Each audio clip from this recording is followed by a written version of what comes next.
Farid Diek, bienvenido de vuelta, Creativo, ¿cómo estás? Muy bien, mi querido amigo Roberto. ¿Hace cuánto que no venía? Hace un vergo, güey, la neta sí te extrañaba en el podcast, en el formato en solitario. Pero no, a ver, ¿qué? ¿Unos 4? No, 5 meses. No, más de un año. ¿Poco? Sí, no, sí. no es cierto. Sí, año, no, o sea, tú en solitario. Sí, no mames, tu último capítulo fue hace más de un año. No, hombre. Sí, güey. O sea, sí has estado varias veces en el tren, pero el último fue el 375. 10 meses, güey. Y grabado hace un año. O sea, ahorita llevamos este es como el 470, hace 100 capítulos. Órale. La vida avanza rápido. Sigo siendo el mayor, ¿verdad? Y en creativo yo creo que Sí, ¿no? Sí, bueno, Diego y Mateus ahí andan al... Ah, bueno, es que con Mateus Ya y su tengo nuevo formato formato, mensual. pues sí. Pero a ver, este capítulo honestamente lo escogí de una manera estratégica porque para empezar es el final de mi temporada, o sea, ya terminé, este mes fue una vergüenza para mí de grabar. Y es el final de una temporada, voy a emprender un buen viaje. Y generalmente, digo, ya no nos vemos tanto como nos veíamos antes, pero normalmente tenemos un timing, o teníamos cuando menos, de que antes de un gran viaje, tanto tuyo como mío, que vamos a estar varios meses sin vernos, siempre nos echamos una buena cenita, güey. Es correcto. Entonces, y siempre disfruto mucho esas pláticas, como que dan perspectiva tanto al viaje y a lo hecho. Y por eso estratégicamente puse como el último podcast de esta temporada el tuyo, güey. Pues qué honra. Salud, primero que nada, Salud. bienvenido. ¿Tú qué pedo? Gracias. ¿Cómo has estado? Bien, cansado. La verdad, he trabajado mucho. Ha sido un año de locura para ti. Ha sido un año de locura. Con muchas vicitudes. ¿Qué es una visitud, Farid? Los altibajos de la vida. No, han sido, pues, acuérdate lo que le pasó a mi página. Sí fue un golpe duro lo de Facebook. Sí, es terrible eso. Y pues ya, la verdad, ya la di por muerta. Por lo menos por los siguientes... ¿Qué son? O sea, el total fueron 6 meses. Ponle tú que ya vamos a cumplir 2. Así que pues ya me resigné a que los ¿Qué le pasó a la meses. gente? Digo, a la página para la gente. Me restringieron bueno, no me lo restringieron. Dejaron de recomendar mi página porque en un video dije relaciones íntimas sin consentimiento. Sí, es una mamada. Güey, es algo neta. Es algo ridículo. Ya ni Ridículo. siquiera te puedes enojar contigo mismo porque es una ridiculez, Sí, ¿no? no, claro. O sea, no hay manera de blindarte. No, y además para eso. deja tú, pues en el video justamente no era como que estaba haciendo una promoción de eso, al contrario, estaba haciendo una crítica, estaba hablando del contexto histórico del siglo XIX en el que las mujeres no tenían información de nada sobre la intimidad sexual y pues no sabían cómo se procreaba ni siquiera un hijo, ¿sabes? Sí. Entonces estaba justamente hablando como de ese contexto histórico y la importancia de la educación sexual. ¿Qué estabas analizando, perdón? Era un episodio de una serie que se llama Bridgerton, Sí. que se da en el contexto histórico del siglo XIX.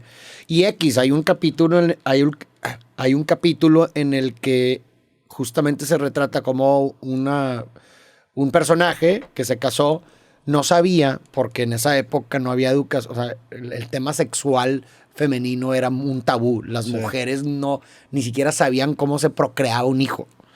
Me explico hasta, pues ya de que, oye, ¿a poco Sí, claro, o sea... te embarazas por penetración, sabes? Lo que hoy en día es algo evidente, por muchísimo tiempo no lo fue, güey. Exacto. No lo fue, o sea... Y no es algo muy intuitivo. No, para nada. Sí. Pero bueno, entonces en ese capítulo justamente retratan que la persona con la que se casa este personaje, no quería tener hijos por... Ay, güey, vergas, se me cayó. Perdón. Tienes un pelo muy liso, Faro. Sí.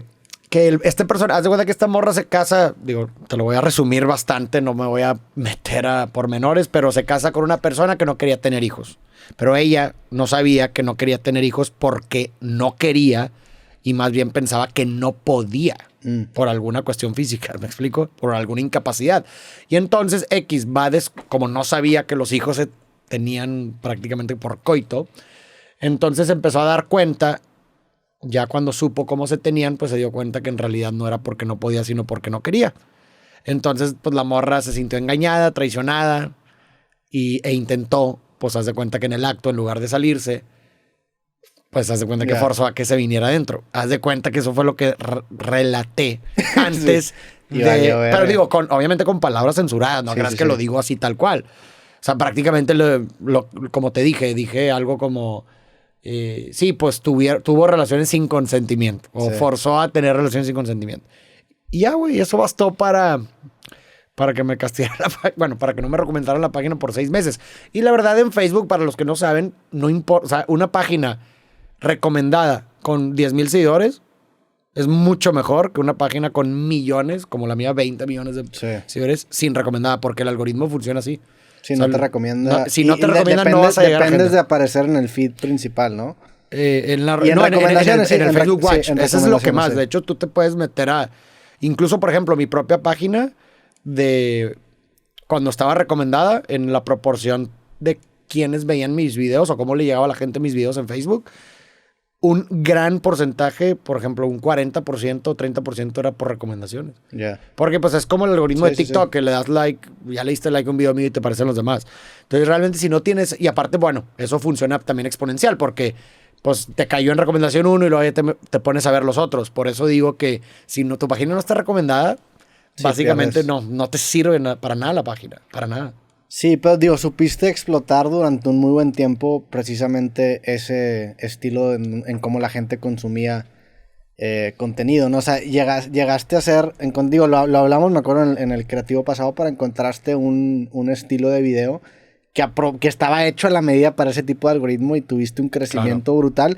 Pero lo interesante es que no solamente funcionó en una, sino que funcionó en todas, güey. En YouTube también ha sido un crecimiento... Y no para. Brutal y no para. Sí. Y YouTube sí es un poco más confiable. Sí, en cuestión de que no estás con el culo en la mano porque una sola pendejada te puede arruinar todo. No, y aparte, a ver, lo que sí tiene YouTube que no tiene Facebook es que tiene atención, güey. Eso es lo más importante. O sea, tiene atención directa, ¿verdad? De gente que te puede ayudar cuando se te atora algo. A mí cosas se me han atorado en YouTube alguna vez. Por ejemplo, cuando lo del AdSense tuvo ahí un detalle. Y hay cómo te atiendan. Facebook no, güey. No. Tengo un amigo... que, o sea, acá la testa. Y aparte, esto lo está diciendo tú, que eres probablemente si no es la 1, la 2 o la 3 página de Latinoamérica, güey. O sea, no es una página promedio. O sea, imagínate las páginas promedios cómo les va, güey. Claro, no. O sea, eso es lo que voy. Y deja tú, ni siquiera había opción de apelar. Es más, el opción de apelar estaba bogueado y hasta la fecha no funciona. O sea, hasta la fecha si me meto como a ese strike, me marca de que error en la página. Hasta la fecha, 2 meses después de que pasó. Sí. Y es más, o sea, cálate, un amigo que es muy viral ahorita en Facebook. Hay un chorro de páginas que, pues, haz de cuenta que ponen como si fueran él y suben su contenido. Bueno, ¿puedes creer que Facebook suspendió su página por suplantación de identidad? Y así, por culpa de las piratas. Y deja tú, mandó una apelación en donde le pidieron mandar un video del mismo, una grabación. Y aún así... además, o sea, primero estaba suspendida, apeló, bueno, después se la quitaron, güey. No mames. Sí, a la verga. A pesar de la apelación. Mames. O sea, pero a ver, está bien interesante porque llevándolo a un tema en donde quizá más gente se pueda relacionar, creo que esta es una probadita del futuro. O sea, creo que... Y es terrible, porque a ver, así como a ti te pasó, yo también viví un proceso de resignación con Facebook en el sentido de que hoy en día gano el 30% de lo que ganaba el año pasado. Y me acuerdo cuando me pasó también entré en crisis, te hablé, güey, te dije, me está yendo la verga. Y llegó un punto donde simplemente el chile lo acepté. Dije, pues esta es la nueva realidad. Bueno, ni pedos, ahora gano el 30% de lo que ganaba el año pasado por la misma cantidad de trabajo. Y digo, bueno, pues al chile lo tengo que aceptar, no hay de otra. Es luchar contra una máquina que no tiene esa flexibilidad o tacto humano. Y creo yo que es una probadita de lo que viene. A ver, también la verdad es que quizá nos está tocando experimentar esta nueva realidad intermediada por la tecnología de la manera más agresiva o más brusca, porque está empezando justamente, a lo mejor conforme avance el tiempo se empiece a desarrollar o a simular un poquito ese tacto o esa sensibilidad, porque creo que sí hay aplicaciones que lo hacen muy bien. Por ejemplo, Rappi hace muy bien el servicio al cliente. No sé si a veces has tenido un pedo con Rappi, pues lo resuelven increíble. Amazon lo resuelve increíble también. Entonces... Hay aplicaciones que sí lo resuelven bien, pero creo que el día de mañana, o sea, en el día a día vamos a toparnos con problemas burocráticos que vamos a tener enfrente en lugar de una persona a una computadora y no va a haber manera de ganarle. Claro. Y lo cabrón es que entras en este proceso de resignación de, bueno, pues está bien, güey, chale. O sea, nunca he ido a la palabra chale, pero aquí sí aplica el... Pues chale, güey. No hay nada que puedas hacer. No hay nada que puedas hacer. Sí, por eso te digo, yo me resigné. Digo, igual también 4 meses se pasan de volada, la verdad. O sea, y empecé otra página y la verdad es que tengo la misma viralidad. O sea, afortunadamente, como no importan los seguidores y como te digo que el algoritmo funciona más por esas recomendaciones, tengo una página nueva y ahí subo todo y tengo la misma viralidad, la misma. Nada más que sí, pues evidentemente...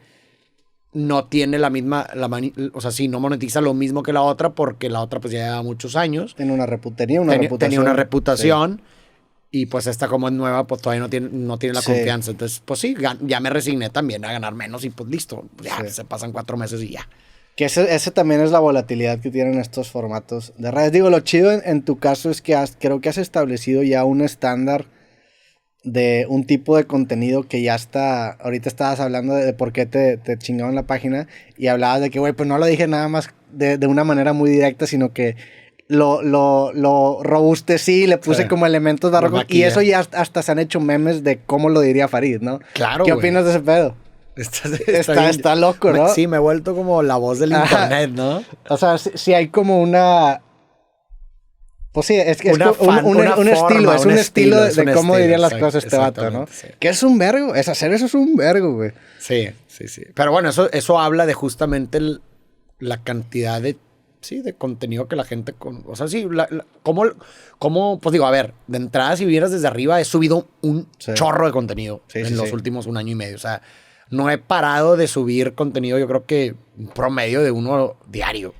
1 cada 2 días, tal vez. Entonces, si no lo dimensionamos en números, ¿verdad? Como que el número despersonifica o deshumaniza un poco a la gente que está detrás. Pero si te pones a ver y realmente a desmembrar lo que significa el número, es demasiada la gente que consume eso. Entonces, ahora imagínate, diario, acumulas todo, pues realmente sí te puedes, o sea, fácilmente te puedes crear una fotografía nítida de cómo esa voz que estás escuchando tiene un estilo, tiene una estructura, tiene forma de decir las cosas para que pues prácticamente la agarres y la empieces a ver en todos lados.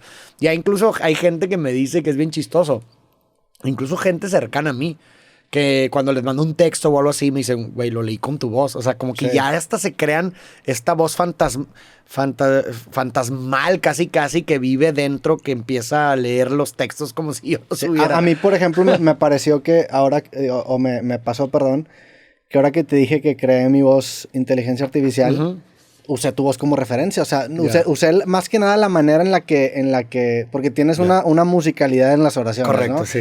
Y ese estilo de entonar las palabras, me era muy difícil no caer ahí. O sea, cuando lo estaba haciendo era que, pues voy a agarrar ese mismo estilo. Porque 1, funciona, 2, creo que es un estilo muy agradable para consumir a largos momentos. Pero porque también es un estándar, güey. Eso no existía antes. O sea, a lo mejor existía de otra manera, con otras referencias, en otro tiempo, pero en la actualidad... Vi que sacaste un análisis hace poco de esta película de Yorgos Lanthimos, ¿cómo se llama? Poor Things. Sí, Poor Things, la última. ¿Ahí lo viste? No la he visto, ya vi la movie, hoy lo vi que lo sacaste, pero no me la he aventado. Ayer estaba viendo la de The Favorite, que no la terminé, pero me estaba gustando. Y en esta movie de The Favorite, en un principio... ¿Has visto esa película o no? Bueno, X es una movie también de este director. La verdad es que está muy buena. O cuando llevo 3/4 partes me está gustando mucho.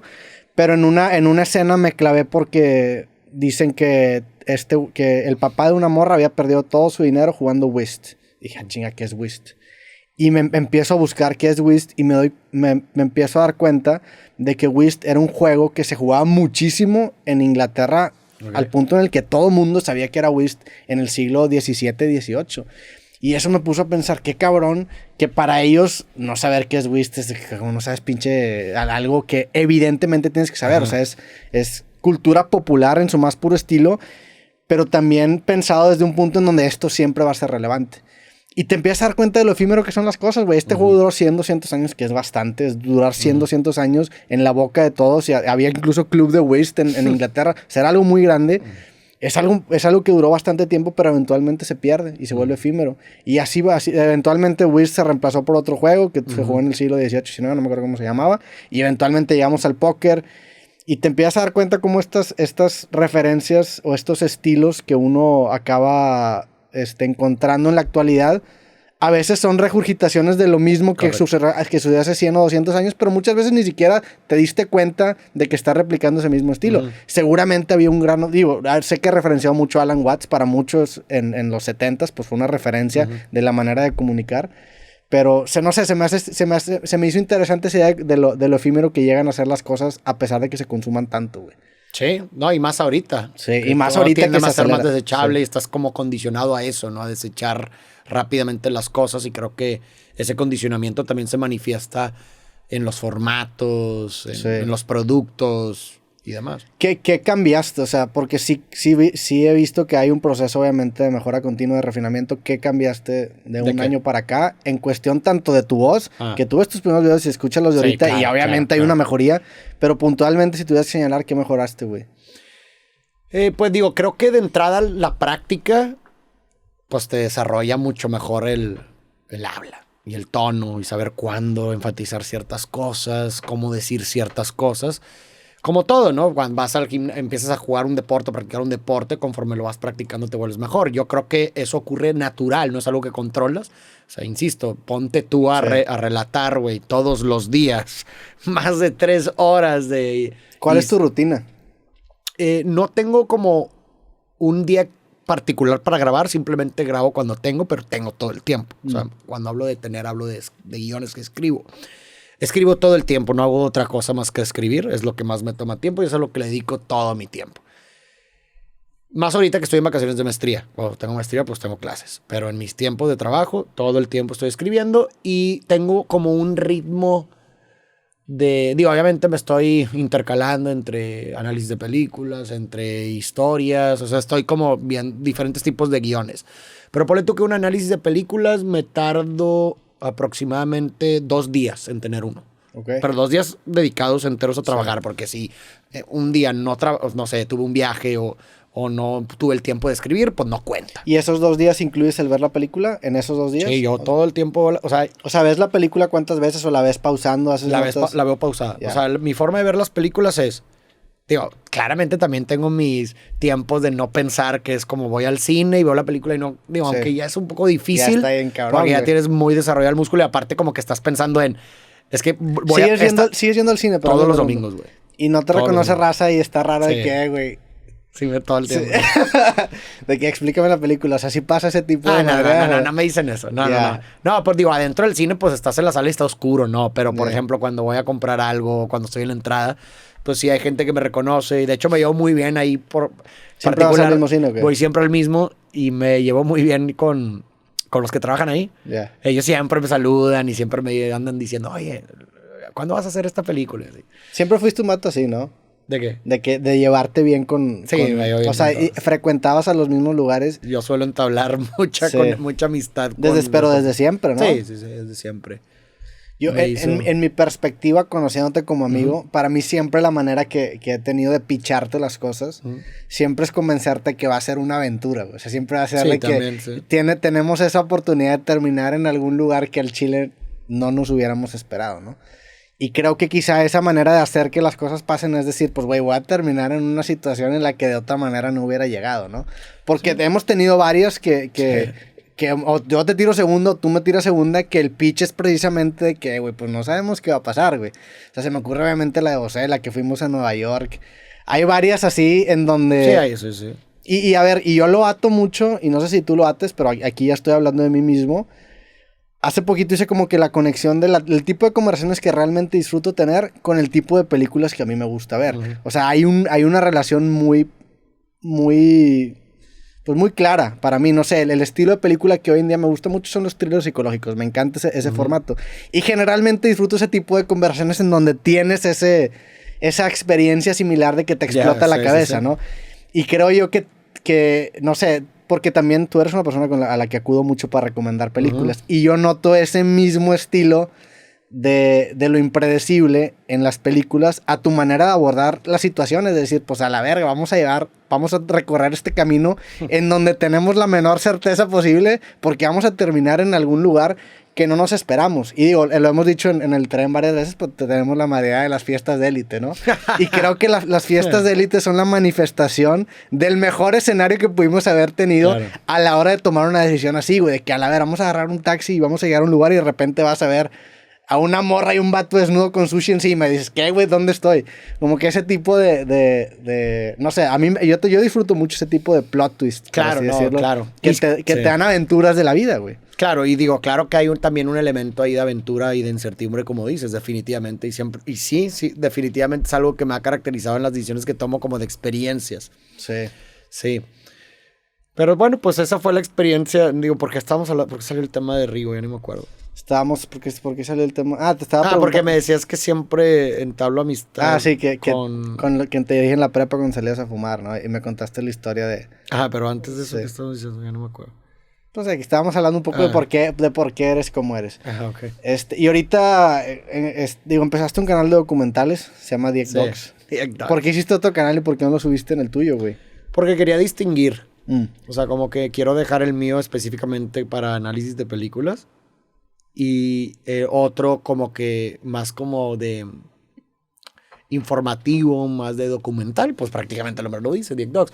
¿Cuál es la diferencia que yo marco entre uno y otro? Que justamente lo demás es más investigativo. Los documentales son más investigativos. Que también es como un hack para mí porque seguramente lo has experimentado tú también. Pero aprendes un chingo. Sí. Entonces es como un hack también para mí, como, oye, quiero aprender sobre este tema. Quiero tener, sí. Y pues ya haces un documental en donde investigas sobre el tema y pues haces una pieza y la entregas. Pero a diferencia de las películas, pues no lo veo como algo para pues, hacer un análisis exhaustivo. ¿Sí me explico? Entonces, como es más documental que análisis, ¿a eso te refieres? Exactamente, esa es la diferencia. Entonces, por eso vi la oportunidad o la necesidad de crear un nuevo canal para dejar como, en este canal van a ser puros documentales. Sí. Y en este otro canal van a hacer análisis de películas. Entonces ya, pues la gente puede distinguir uno de otro y pues si quiere uno o los dos, pues se suscribe a los dos. Y ya, pues esa fue la distinción y la verdad es que nos ha ido bien también en ese canal. ¿Batallas a veces en hacer que las cosas que te gusten no se vuelvan eventualmente tu trabajo? O sea, ya no estar pensando en esa manera de poder llevarlo a que también formen parte del imperio que has creado en internet, güey. O sea, ves películas y son tu trabajo, te gusta investigar ciertos temas y clavarte, es tu trabajo. Viajas, ahora también ya lo estás... Y a ver, te lo pregunto porque yo hago lo mismo. O sea, yo soy igual de culpable que tú. Lo único que yo tenía sagrado era el fútbol y ahora ya no. O sea, ya digo que a la verga. Y lo único que hoy en día creo que tenemos sagrado son los videojuegos y las películas, pero también sí hay muchas películas que veo para platicarlas acá. Entonces, digo, y no es queja, o sea, nada más se me hace curioso que no tengo un tiempo meramente de ocio porque siempre estoy pensando cómo, aunque a lo mejor siempre no es la palabra, pero eventualmente voy a pensar en cómo aprovechar ese tiempo que tuve de ocio para hacer algo con mi trabajo, ¿no? Sí. Digo, la verdad nunca me había puesto a pensar en eso como, no sé, siempre trato de explotar. Aparte para mí, más bien yo lo veo como, y lo he notado, que cuando me gusta algo y lo veo la forma de entrelazarlo con mi trabajo, también es como, insisto, un hack para mí para obsesionarme con eso. Ya. Sí. Porque pues metes los incentivos del trabajo ahí. O sea, entiendo esta parte que se dice, oye, pues es que cuando conviertes tu pasión o las cosas que te gustan en tu trabajo, como que pierden el encanto, ¿no? Eso es un dicho. He escuchado mucho ese discurso. Pero fíjate que a mí no me pasa. O sea, a mí al contrario, como que me hace... Como que los incentivos del trabajo los adhieres a lo que te gusta y por lo menos para mí mi estructura psíquica hacen que me obsesione con lo que y lo explote. Para una obsesividad es el terreno perfecto, ¿no? Exactamente. Para que se geste. Por ejemplo, las películas, güey. A mí siempre me gustaron las películas, es algo que toda mi vida me han gustado. Como dices, mucha gente incluso me pide recomendaciones. Y a ver, la verdad es que siempre me han gustado las películas. Antes de que las haya mezclado con mi trabajo, la verdad es que no las veía con el ojo analítico que los veo ahora. Pero ahora te digo que gracias a que lo convertí en mi trabajo y desarrollé ese ojo y ese músculo y ahora ya no puedo evitar verlo así, me encanta, güey. ¿Sí me explico? O sea, sí, claro. Güey, no mames. Las disfrutas más. Los disfruto mucho más porque veo muchas cosas que de otra forma no hubiera visto. Y lejos de decirte, no, pues ya le quitó el encanto, al contrario. Gracias a eso, por lo menos hasta ahorita en mi experiencia personal, le da. Y también sé discernir, que creo que a lo mejor ahí está la clave. O sea, sé discernir en cuándo le meto más esfuerzo para ver y cuándo, ya sabes que ahorita me quiero relajar y no veo nada. Que puedo hacerlo también. Claro que sí, estoy tratando de conectar cosas, pero definitivamente sí me puedo poner en un estado en el que no le meto tanto, o sea, no me voy a fijar. ¿Se explico? Cuando voy al cine, la verdad, o sea, cuando voy al cine y veo una película, no sé, que la verdad no tengo planeado, a lo mejor justo hacerla trabajo, pues la veo y no me pongo a pensar mucho. O sea, Ya. ¿Y encuentras cada vez más difícil encontrar películas sí. que sean joyitas? Bueno, O sea, ¿como nuevas o históricas? En general, o sea, hoy Como para hacer. Hoy dices, quiero ver una buena película hoy. Sí, ahorita Cada sí vez me se te dificulta hace más Sí, sí, complicado. Sí, claro. ¿Y hay algún tipo de tristeza en eso? De decir, veras, o sea, también a mí me pasa, por ejemplo, con series que me gustaron mucho, con películas que me gustaron mucho, cuando escucho que alguien no las ha visto, te da una especie de envidia de que, güey, qué chido ser tú. Siempre se lo digo a mi novia, siempre. Eso está increíble, ¿no? Sí, de que le digo... O sea, si hay una tristeza asociada, allá vi algo, o sea... Claro. Me pasó muy marcado cuando terminé de ver Sopranos, que tú no las viste del Chile, que envidia ser tú. Sé que no ves muchas series, pero cuando la veas, increíble, güey. Y cuando se termina Sopranos, sentí un luto, güey. O sea, sí pensé en el personaje de Tony hasta la fecha. De repente lo referenció, pero por varios meses extrañaba a Tony. Más porque Gandolfini, que es el actor, se muere en vida real. Y hubo un luto a raíz de esa serie. Y sí, cuando escucho que alguien no la ha visto, es que, es que chido, güey. No sé si vuelva a encontrar otra serie como Sopranos. Sí. Porque a fin de cuentas el cine y la televisión es un medio muy nuevo. O sea, es un medio que no hay... que sí te lo... A diferencia de los libros, por ejemplo, es un medio que sí te lo puedes acabar. Acabar, entre comillas, ¿verdad? De los clásicos. Entonces sí batallas en encontrar... Ahorita bastante. Y aparte, pues, mis filtros, ya creo que ya los he mencionado aquí, ¿no? Que tengo que ver una conciliación entre Rotten Tomatoes y IMDb. Sí. Siempre, no sé si lo digo bien, Internet Movie Database, IMDb, sí. Y pues también se vuelve muy complicado porque pues nunca encuentras, y si las ves en si buscas dentro de las plataformas y luego te metes a ver en una y otra, pues es bien difícil encontrar. Ha habido Pero a ver, te explico otra vez ese proceso. ¿Qué necesitas de cada uno de los dos? O sea, un entrelazamiento de buenas calificaciones. De buenas calificaciones en los dos. Pero con la suficiente cantidad de ranking, de ratings. Sí. Porque muchas veces... Pero luego también te privas de esas joyitas que no han sido descubiertas, pero ese trabajo es el que quieres delegar, de güey, pues, sí, pues no me quiero aventar 100 de la guerra para encontrar una joyita, exactamente. Quiero ya que me llegue, sí, 100%. Y sí, es muy complicado ahorita. Sí ha habido veces en las que no termino viendo nada. O sea, que estoy buscando y ya se me pasó, no sé, 40 minutos y digo, ya murió. Sí. Sí me ha pasado también que no terminas, viendo nada. ¿Y cuál fue la última película que viste que te gustó realmente, güey? Nueva. Ajá. O sea, la última película que dijiste, a la verga. Pero que no haya visto. Que no hayas visto, sí. Ya. Y ahorita acabo de ver una japonesa que está buena. ¿Sí? O sea, me gustó, está muy bien hecha. Se llama Monster. Ok, como el anime. Creo que Netflix. Sí, como el anime. Creo que está en Netflix, o no sé. Sí, como el anime, pero no es un anime. Nomás es o sea, no tiene nada que ver con el anime. Es una película, está buena, el soundtrack es muy bueno y está muy bien hecha. O sea, se me hizo espectacular cómo lo maneja, digo. La historia a lo mejor a muchos no les puede gustar, pero yo no me refiero a la historia, sino que está muy bien hecha. Monster. Yo no quiero spoilear, movie, sí, no. Tú sí eres spoiler, ese es tu problema, güey. O sea, es esta movie del 2023. Exactamente, sí. Me la voy a aventar, si traigo ganas de ver una película. Y si quieres ver los filtros, por ejemplo, la calificación. 7.8. Es una buena entrelazamiento. Sí, es un gran entrelazamiento. ¿Sabes? Sí. Oye, ¿qué para otra cervecita, güey? Sí. Bueno, regresamos al podcast después de una pequeña parada técnica. Tuvimos también una experiencia reciente, güey, de ser un cadete de Fuerza Civil. De hecho, ya publicamos el video. Ahorita que sale el podcast ya va a estar publicado. Lo tuvimos hace tiempo. ¿Qué te pareció la experiencia? Me gustó mucho. Fue una gran experiencia. Yo la sufrí bastante. Sí, güey, estuvo dura. Principalmente al inicio es que cometí el grave error. Qué ingenuo, ¿verdad? De mi parte. De irme sin desayunar. Pero bueno, no fue algo intencional, nada más que como me levanté tarde, por alguna razón no sonó mi despertador. Me fui sin desayunar. Pero bueno, es que a mí sí me afecta un chorro. Ya. No desayunar y luego hacer ejercicio. Y aparte el sol está bien fuerte. Estamos cerca de 40 grados. Sí. O hasta así como 40 grados. Y aparte, la verdad, yo llevaba mucho tiempo sin hacer ejercicio. Entonces, no, hombre, me costó un chorro la primera actividad. Pero me gustó mucho en general porque aprendí mucho el detrás de la formación de un policía. Bueno, por lo menos de los policías de la Fuerza Civil. Entiendo que la formación es diferente para cada fuerza policial. Pero me gustó mucho eso, como entender el proceso detrás. Como que muchas veces uno no dimensiona Sí. lo que está detrás y todo el esfuerzo que está detrás. Y pues se me hizo interesante ver y la verdad está, pues sí es un entrenamiento exhaustivo. Duro, güey. O sea, a mí sí me impresionó la forma física en la que están. Obviamente sabía que iban a estar cabrones. Pero estamos hablando de que fuimos cadetes del Escuadrón 92, me acuerdo. Creo que iban, o sea, no... Era la segunda, que era como la segunda etapa, según yo. O sea, estaban... Sí, ya eran graduados. O sea, ya eran como la segunda etapa, ¿no? Sí. Pero todavía no eran las últimas etapas. Y la diferencia física entre ellos y nosotros fue... No, abismal. Abismal, güey. Y eso que... Al Chile yo sí llegué con la idea de que obviamente me acercaba, pero así voy a meter las manos, güey. Claro.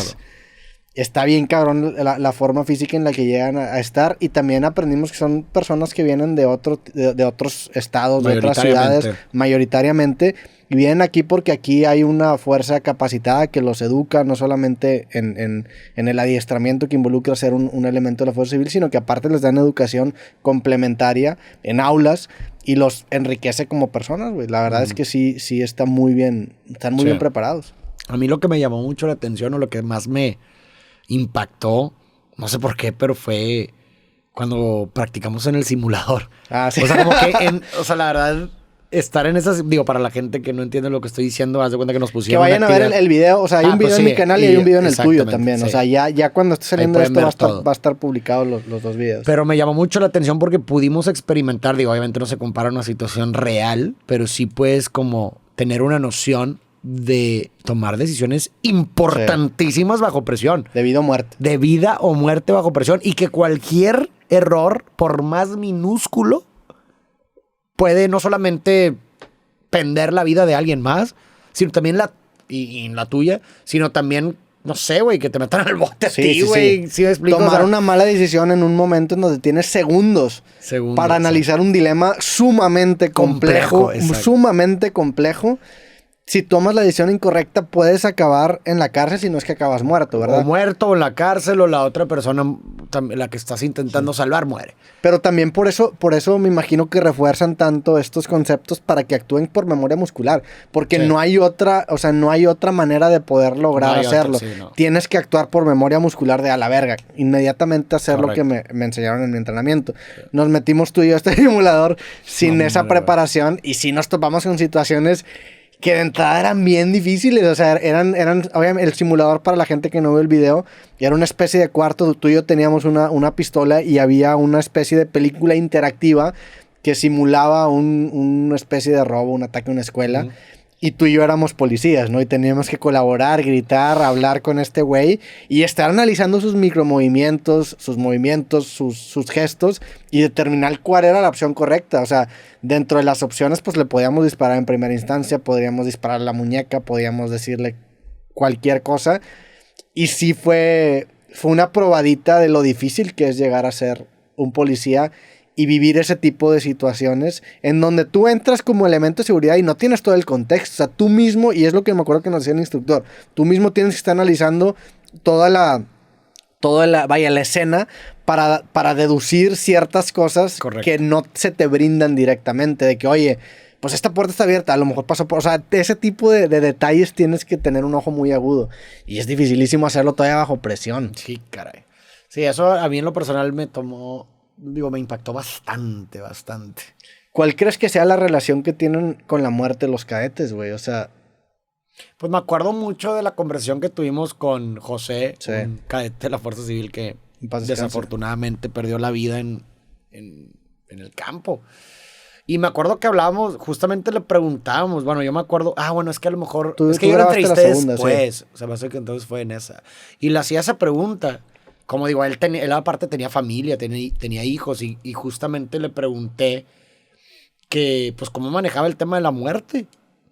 Y creo que, me acuerdo que lo que me había contestado era como, pues, él salía pensando en que podía no volver ese mismo día y como era una certeza diaria para ellos. Y creo que, pues, no sé, o sea, yo psicológicamente me imagino que no sé, o sea, al estar, no sé, por ejemplo, o sea, como el ambiente en el que has estado sumergido durante el tiempo suficiente como para que eso se normalice, siento yo. O sea, por ejemplo, imagínate en la Segunda Guerra Mundial, ¿no? Los soldados que van a batalla. Obviamente, al inicio puede ser como algo muy impactante y muy traumático como estar ahí, pero creo que conforme pasa el tiempo, empiezas a normalizar la posibilidad de la muerte, ¿me explico?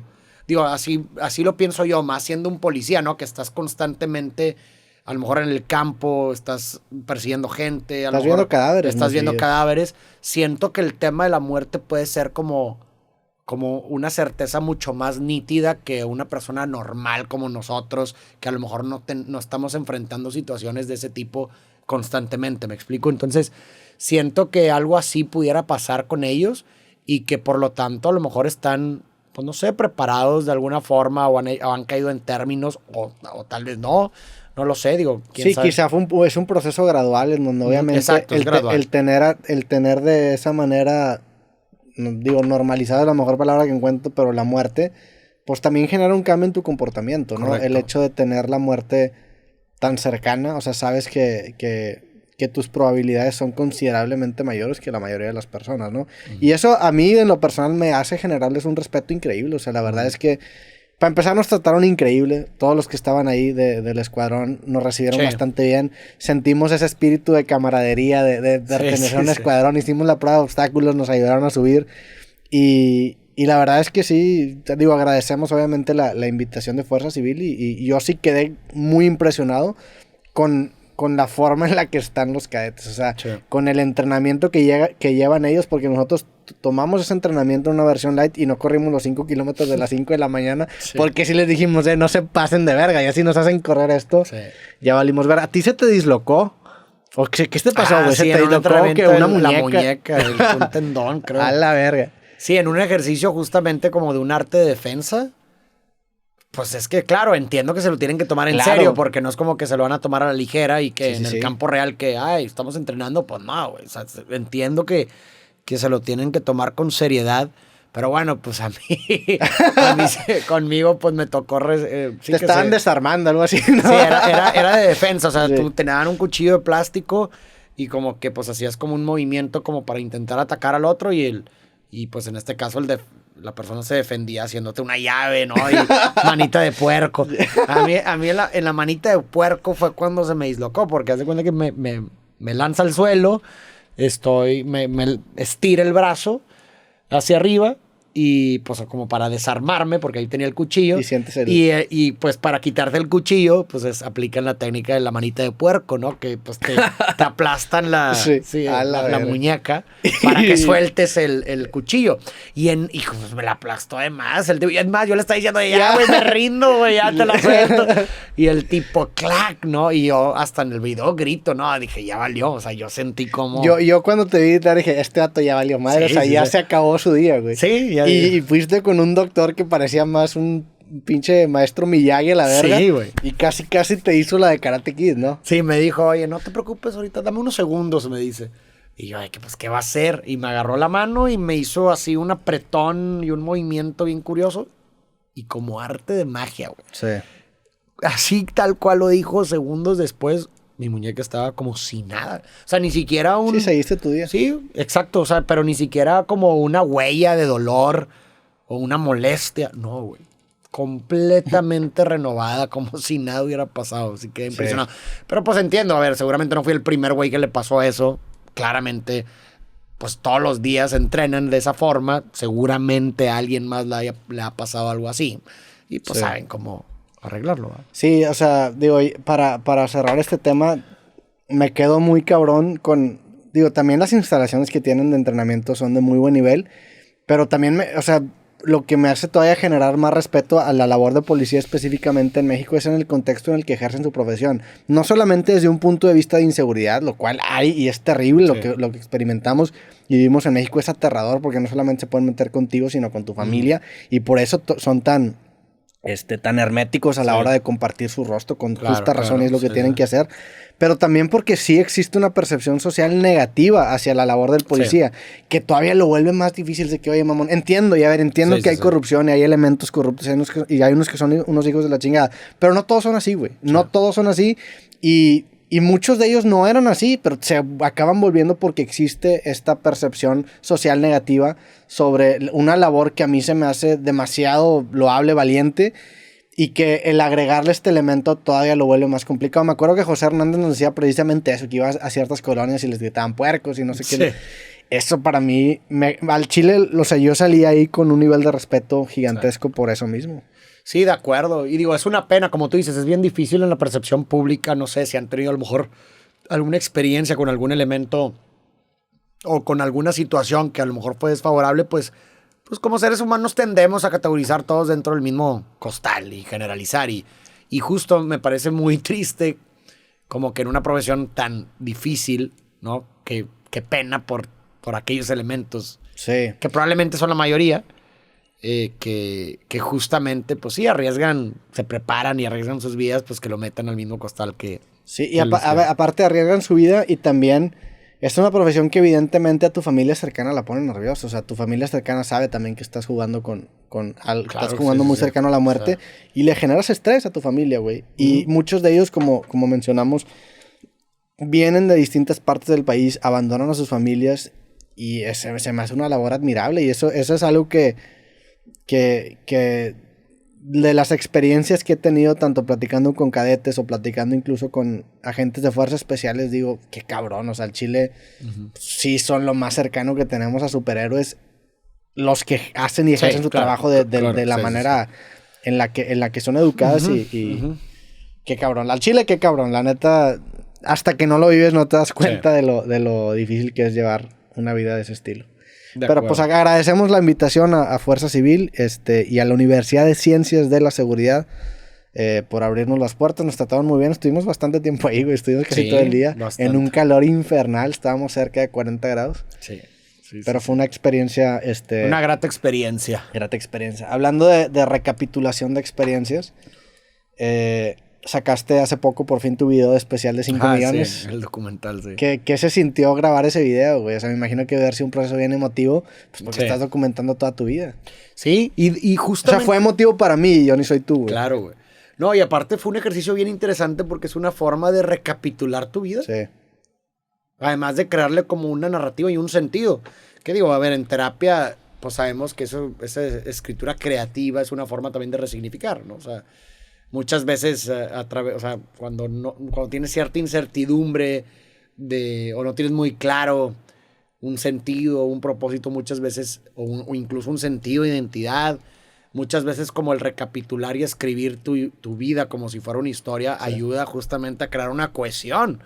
Y justamente es bien interesante porque algo así experimenté, como, wow, o sea, como esto me llevó a esto, lo otro. Sí. Es una forma de crear un sentido, ¿verdad? Obviamente es una narrativa, pero es impresionante verlo desde arriba, porque es una forma de verlo desde arriba. Y yo, pues la verdad, no sé, o sea, sí me sentí realizado, ¿para qué te miento? O sea, creo que, pues sí, no sé, como también me conmovió, me generó un sentimiento como de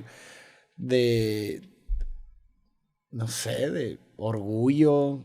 O sea, entiendo ese elemento bonito, pero también no te da como una cierta... no sé si melancolía sea la palabra, de también empezar a darte cuenta que estás envejeciendo, que ese Farid... Era lo que te iba a decir. O sea, porque, a ver, mi percepción tuya no ha cambiado mucho a lo largo de los años, sin embargo, has cambiado bastante, güey. Y yo también entiendo que he cambiado muchísimo, pero no te das cuenta en el día a día, sino que te das cuenta en retrospectiva cuando ya analizas a tus versiones en periodos de tiempo puntuales de hace 3 años. Dices, a la verga, ¿qué tanto ha pasado? ¿Qué tanto ha cambiado, güey? Sí, justamente era lo que te iba a decir. O sea, por un lado, a nivel general, orgullo, pero también hay otros sentimientos conviviendo, que entre ellos definitivamente la nostalgia, no sé, al recordar, pues no sé, cuando toda mi infancia y toda esa época que fue muy feliz para mí, rodeado de mis hermanos, jugando y demás, pues claramente recapitular eso, pues sí fue nostálgico. Además de añadir los videos respectivos, fue como, wow, muchos de esos videos... ¿Qué cara tenías videos de tu de portero, güey? Sí, güey, es lo que digo, muchos de esos videos yo nunca los había visto.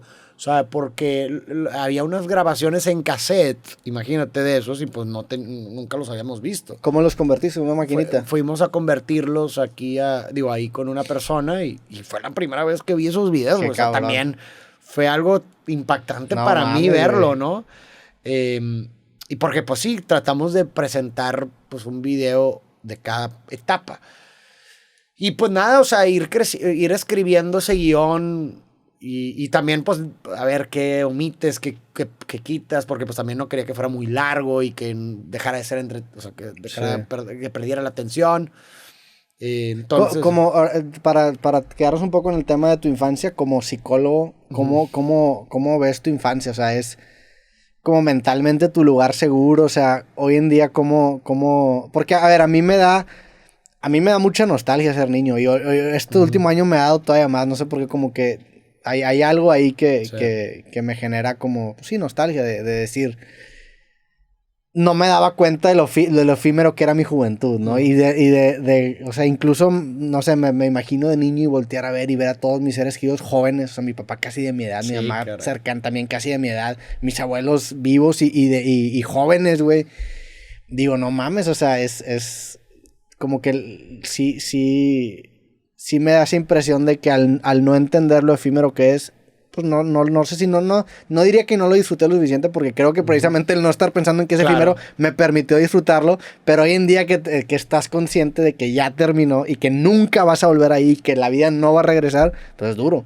O sea, es duro Sí. decir, a la verga, ese lugar feliz solamente se va a quedar en mi cabeza y lo voy a olvidar lentamente hasta que eventualmente me muera. O sea, voy a jugar teléfono descompuesto todos los días. En algún momento mi memoria va a dejar de funcionar y eso se va a perder en la nada. Claro. ¿Cómo ves tú tu infancia? Para mí fue una época muy feliz. ¿Sí? Muy, muy, muy feliz. Por eso te digo que la miro con nostalgia, porque pues sí se produce un sentimiento de añoranza. Sí. Pues imagínate, éramos 5, todos seguiditos. Pues no, man, siempre había algo que hacer. Y aparte éramos muy unidos también con nuestros primos, entonces pues, siempre había algo que hacer, siempre. Y muchas de las actividades eran en conjunto. O sea, íbamos para todos lados y lo que hacía el uno, el otro lo veía. Entonces eso también fue interesante porque que ahorita miro, obviamente en el momento pues no eres capaz de percibir el significado o interpretar, pero en retrospectiva se vuelve más fácil. Pero miro en retrospectiva y creo que eso explica mucho de mi forma de ser.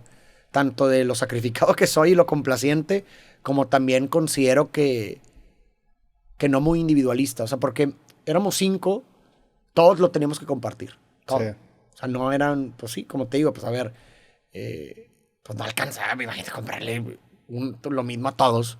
Pues bueno, por lo menos en esa época. Tú eres el más chico. Yo era el más chico, entonces, pues como en muchas familias, quizás en la mayoría, pues había una jerarquía. Entre el de mayor a menor. Sí, en sí. donde el menor, pues sus esfuerzos raramente decidían. Rara vez decidían. O sea, podías tú querer ganar, tomar posesión de Y algo, te pero si quitaba el que seguía, o el que seguía, o el que seguía, o el que seguía, querían usar lo que tú estabas queriendo usar, vas para afuera. Sí. Y esa fue mi vida. Y digo, no lo recuerdo con resentimiento, Sí, para nada.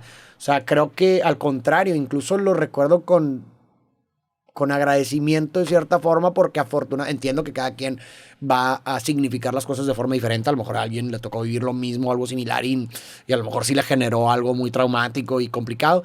En lo personal, afortunadamente, porque te digo, pues no es como que uno controla cómo significan las cosas, y menos Claro. en esas edades, pero afortunadamente eso vi que yo lo interioricé como una necesidad de tener que distinguirme. ¿Sí me explico? O sea, al estar en una familia de 5, siendo yo el menor, y en donde mis esfuerzos raramente decidían, pues yo me encontraba bajo la necesidad de tener que distinguirme de una forma, güey. ¿Sabes? O sea, tengo que diferenciarme, ¿sabes? Ahora se me hacen un chingo todos. Entonces, pues eso explica para mí muchas de las cosas que hacía de pequeño. Por ejemplo, cuando me corté la media luna de Ronaldo. ¿Sabes? O sea, como que este tipo de cosas que justamente eran intentos, de cierta De forma, llamar la atención. de diferenciarme, pues venían de ahí, ¿no? También, por ejemplo, el esfuerzo. O sea, siempre he sido, y tú me conoces, una persona que muy echada para adelante, que siempre, pues trato de hacer las cosas, ¿no? Y que tampoco, o sea, también soy resiliente ante el fracaso por lo mismo, porque, pues a ver, toda mi vida desde pequeño estaba acostumbrado a que por más que me esforzara, la mayoría de las veces no importaba, porque iba a llegar un hermano mío y me iba a mandar a la fregada. Pues creo que me forjó cierta resiliencia de, güey, pues a lo mejor por más que te esfuerces, no vas a lograr el resultado que quieres, pero aún así lo único que te queda es esforzarte, porque Sí. si no te esfuerzas ahora sí, estás seguro de que no lo vas a lograr, ¿no? Entonces creo que eso lo interioricé y también es algo que me ha significado a lo largo de mi vida, lo veo muy, muy notorio. Y qué otra cosa también creo que veo de mi infancia es, pues bueno, eso que también se traduce y le agradezco mucho a mis papás, que también esa, o sea, ellos a pesar, o sea, más bien, nunca me hicieron sentir inseguro con nada de lo que quise intentar, por más diferente o a llamar la atención que hubiera querido hacer. Obviamente entiendo que hay limitaciones, o sea, cada caso es un caso, pero por lo menos, pues congeniamos muy bien esa apertura de mis papás y esa aceptación con mi forma de ser y pues también lo que quería hacer, que creo que ha ayudado bastante o me forjó para que pudiera intentar las cosas que he querido sin como este doble pensamiento Sí, de miedo, güey. empiezas a cultivar tus intereses desde una edad temprana Ajá. y si existe un apoyo específicamente de tu familia cercana o más directa, ese cultivo de tus intereses eventualmente evoluciona y evoluciona y evoluciona y como que no te privan de explorar esa parte que Exacto. te generaba interés. No sé qué opinas de esta definición, por ejemplo. Yo tengo un podcast que se llama Creativo, ¿no? Es como ponerme pechito para que me vayan a ver ser creativo. Entonces me preguntan mucho la definición de qué para mí es creativo, ¿no? Y a lo largo de mi vida he malavariado con distintas definiciones. Creo que tengo una definición muy de programador, en el sentido de que pues, la creatividad, si lo vieras de un punto de vista quizá muy programático, tienes un campo semántico de las ideas, intentar conectar las dos ideas más lejanas posibles. Entre más lejano sea ese camino de conexión, pues más creativa es la idea, ¿no? Porque involucra una serie de conexiones que te exigen más. Y creo que me gusta esa definición, o sea, no la descarto. Sin embargo, también, pues no sé, quizá agarrando un poco el tema de la infancia, que es un tema que, como te digo, traigo muy presente estos últimos meses. Para mí la creatividad o la manera en la que uno puede conectar con su creatividad, si le quieres llamar así, es mediante... o sea, no sé, yo creo que la intuición, más que la creatividad, la intuición es una conversación que uno acaba teniendo consigo mismo, en el sentido de que uno se va preguntando qué es lo que le genera duda, qué es lo que le genera curiosidad, qué es lo que se hace interesante, y uno va empezando a experimentar y cultivando precisamente esos intereses. Entonces, eso eventualmente te llega a conclusiones que son más adecuadas o que se sienten cuando menos más propias, ¿no? Si desde chico te cortan esa posibilidad de tú plantear tus propias preguntas y empiezas a actuar como se espera que actúes, pues pierdes el hilo intuitivo de guiar tu vida, ¿no? Porque ahora dices, bueno, ya no me voy a preguntar a mí mismo qué es lo que sigue, sino que voy a preguntarle a mi papá o a mi maestro qué es lo que sigue. O qué es lo que el otro está haciendo. Entonces, si te pasa eso de niño, eventualmente pierdes contacto con tu niño interior. Para mí, la manera de volver a abrir ese canal creativo, si lo quieres llamar de esa manera, es precisamente conectar con ese niño interno en el sentido de decir, ¿qué es lo que me generaba interés antes de que me echaran a perder, si le quieres llamar así?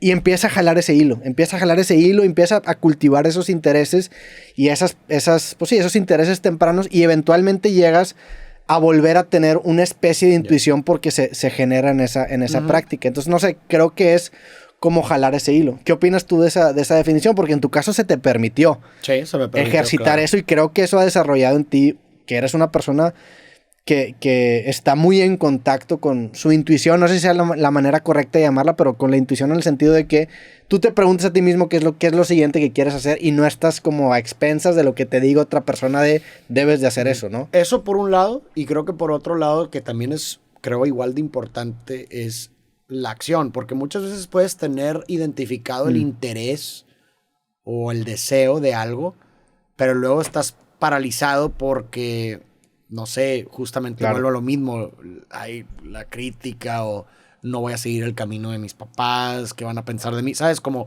justamente este tercer ojo que está ahí, que es el otro, que nos persigue para todos lados, que, pues digo, o el super yo, en términos freudianos, que pues el super yo pues, se constituye en gran parte por estas figuras de autoridad, siendo nuestros papás, la cultura, las expectativas ajenas y demás.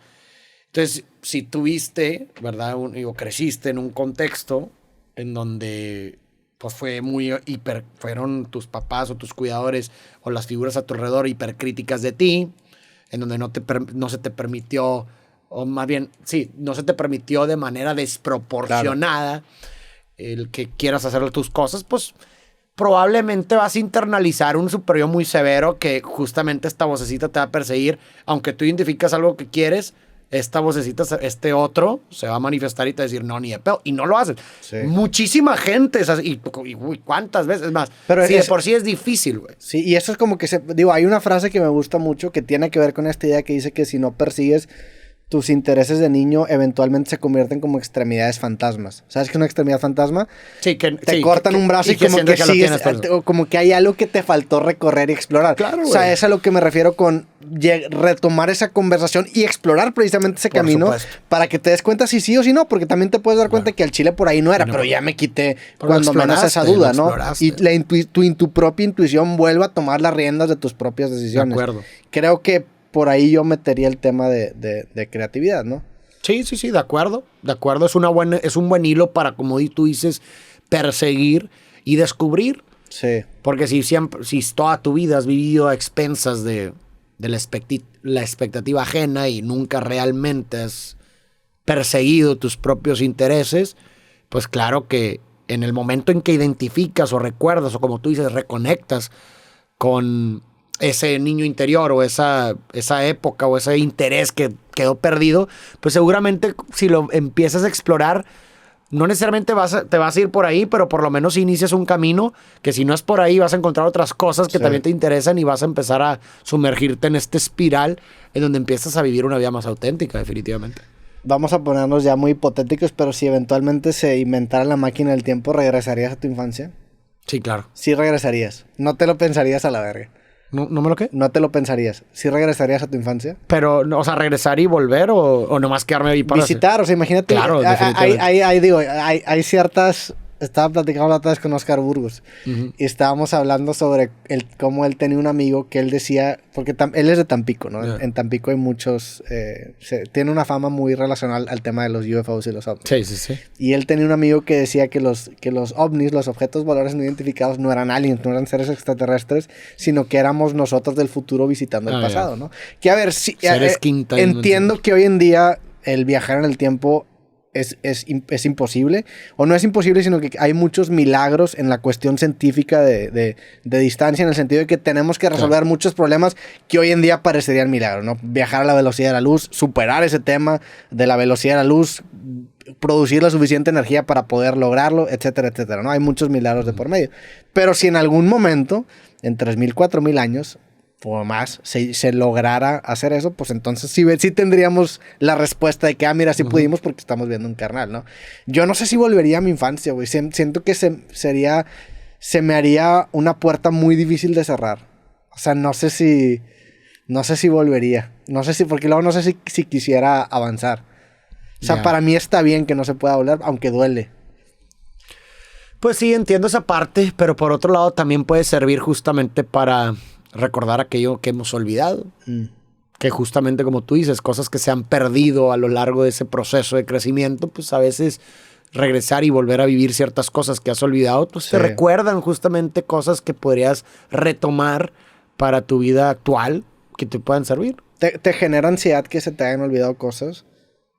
¿De mi infancia? De tu infancia, cosas que en ese momento decías eran muy raras, para que seguramente se nos han olvidado muchísimas cosas que lo eran todo para nosotros, ¿no? Que incluso cambiarían la interpretación de una situación.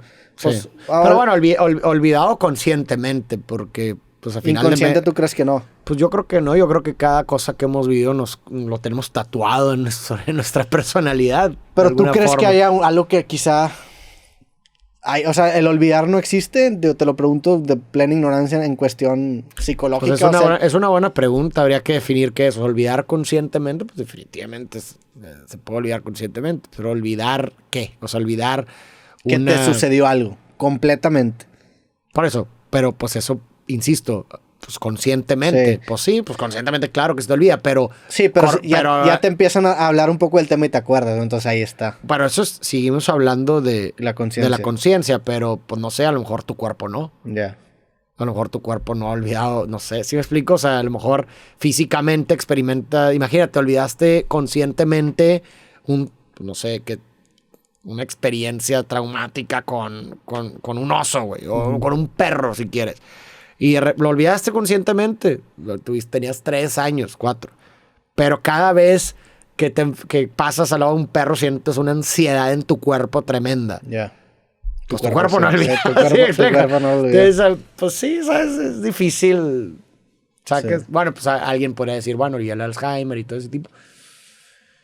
Pues bueno, pues son preguntas complejas. Habría que definir las variables que estamos tratando de estudiar, ¿va? ¿Cuál crees que ha sido la diferencia más grande que tú has notado al haber estudiado tu segunda carrera de psicología? Porque también la estudiaste en un punto en donde ya eras mucho más grande, ¿no? Sí. O sea, hoy en día, si yo volviera a estudiar una carrera, creo que lo haría de una manera, no sé si más consciente sea la palabra, pero sí más enfocado en realmente sacarle la mayor cantidad de jugo, porque hoy en día ya no podría estar estudiando, o sea, ya no me están obligando a estudiar. Claramente. Antes existía la imposición y pues bueno, vamos a acabar. Definitivamente. Pero ¿qué ha sido lo que más ha cambiado tu manera? Porque también obviamente escogiste una carrera muy interesante, güey. O sea, y más para lo que haces, ¿no? Y más para la manera en la que eres tú. O sea, parece parece que fuera como un anillo al dedo, ¿no? Tu carrera. ¿Qué fue la experiencia que más notaste que cambió en ti? Eso definitivamente. Sí es una forma muy distinta de estudiar. Muy distinta. Pero como lente de ver la vida. O sea, bastante, ¿sí? Claro. Mira, pues es que no sé, o sea, yo siempre, o sea, he notado como estas 3 variables y hace poco las definí porque tuve una entrevista, estuvo muy buena con BBVA, que va a salir pronto, que la verdad me gustó bastante, pero en el proceso de... Como unas conferencias, ¿no? ¿O son entrevistas? Son entrevistas con público, pero están estructuradas. Ya. O sea, haz de cuenta que, no sé, semanas antes de la entrevista me conecté con el productor y me empezó a hacer, o sea, empezamos a cotorrear como que para ver por dónde lo llevábamos la entrevista.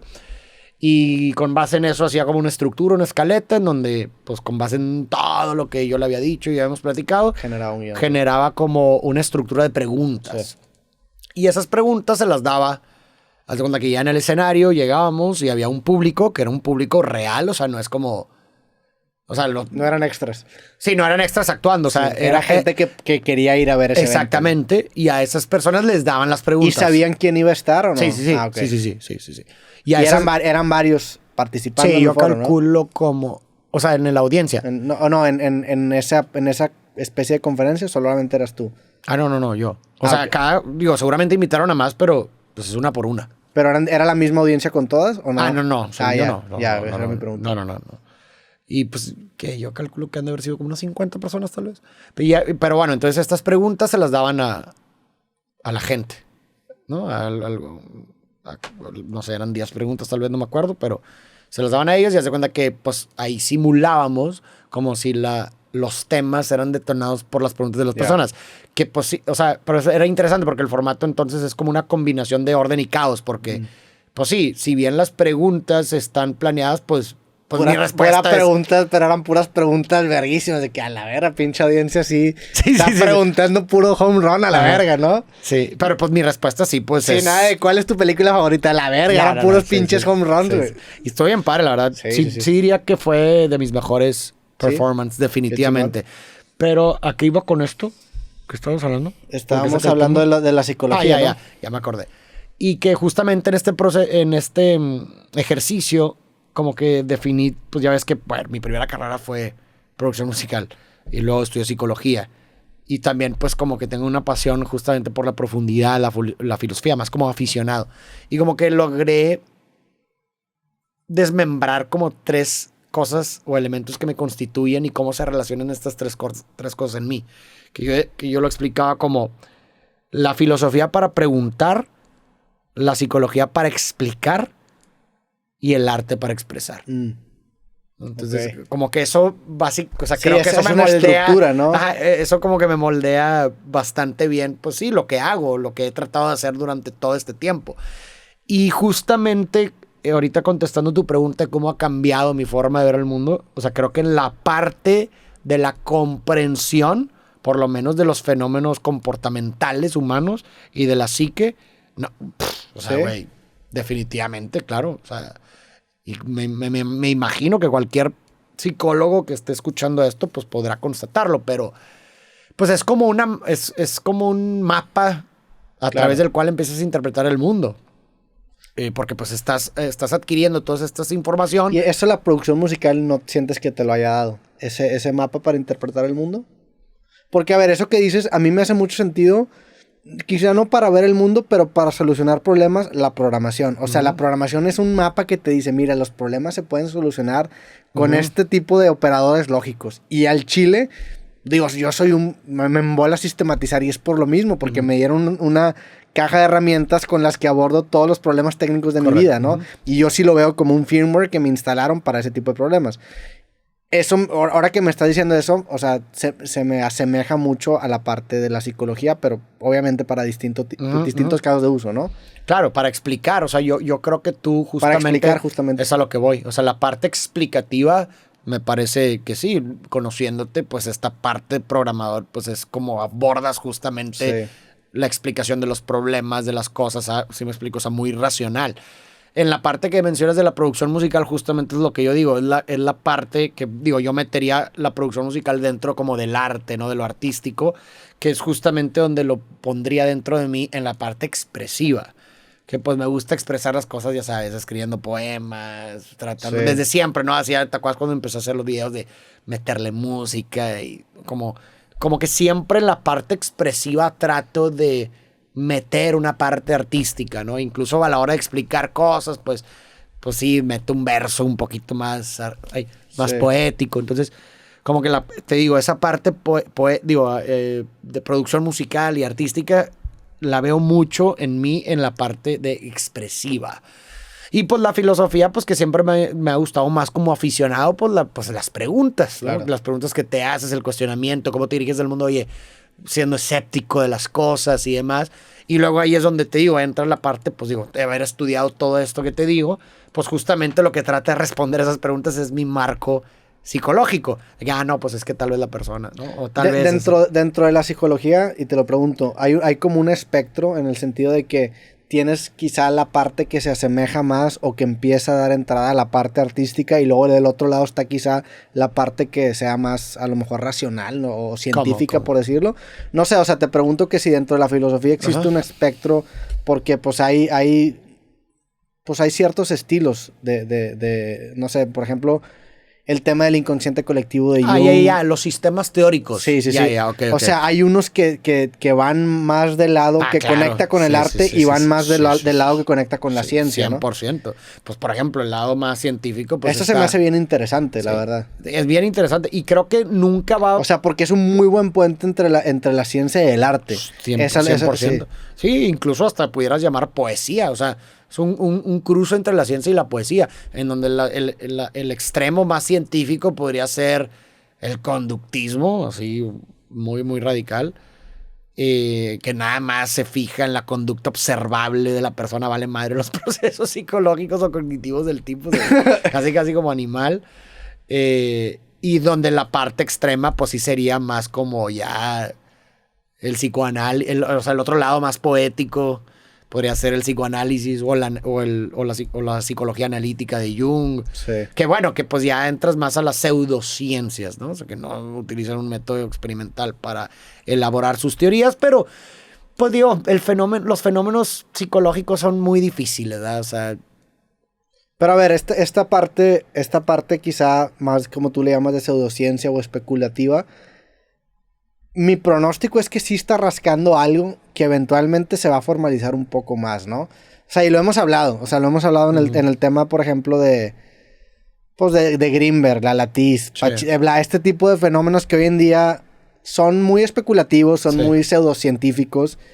Pero pues evidentemente la ciencia, antes de ser ciencia, está en este campo especulativo hasta que se aterriza, ¿no? Sí. ¿Crees que hay algo por ahí en ese? Y ahora te estoy preguntando específicamente del tema de la Latiz, el inconsciente colectivo, o sea, esta idea del entrelazamiento definitivamente. Yo creo que por ahí va a ser un gran descubrimiento, no sé si en nuestro lifetime, pero si tuviera que apostar sería que ahí... Y pues pudiera ya haber algunas señales, ¿no? Por ejemplo, de la memoria genética, que cada vez como se está viendo ese tipo, pues podría ser también una explicación de este fenómeno que estaba vislumbrando Jung del inconsciente colectivo. A ver, porque si estás... Imagínate por un segundo, ¿no? Que logramos científicamente ya, y como hay ciertas señales que lo sugieren, como justamente demostrar, que no se me hace algo descabellado en algún punto hacerlo, pero que hay una cierta memoria genética que se hereda genéticamente. Pues si estás hablando de un contexto cultural en donde muchas personas, culturalmente hablando, compartimos muchas experiencias, pues es muy probable que pues de cierta forma haya memorias similares que se heredan, y a ese cúmulo le pudiéramos llamar algo similar como lo que le decimos inconsciente colectivo, ¿verdad? Sí. Es a lo que voy, o sea, pues sí, pues es una forma de explicarlo, ¿sabes? Entonces sí creo definitivamente que estoy de acuerdo contigo que muchas veces de estas cosas que desacreditamos en un inicio por a lo mejor ser pseudocientíficos son como los precursores de a lo mejor descubrimientos posteriores científicos. No todo, definitivamente. Hay muchas cosas que definitivamente no, pero incluso es más, hay cosas que al contrario. Hay cosas que el avance científico demuestran que ni de pedo, ¿sabes? Sí, claro. O sea, creo que hay por ambos lados. Incluso podrías argumentar que muchas teorías psicoanalíticas freudianas, así más clásicas, ya pues quedaron obsoletas. ¿Qué tan vieja es la psicología, güey? O sea, pues ¿quién sería el primer psicólogo? Es una gran pregunta porque, pues digo, si nos vamos hasta...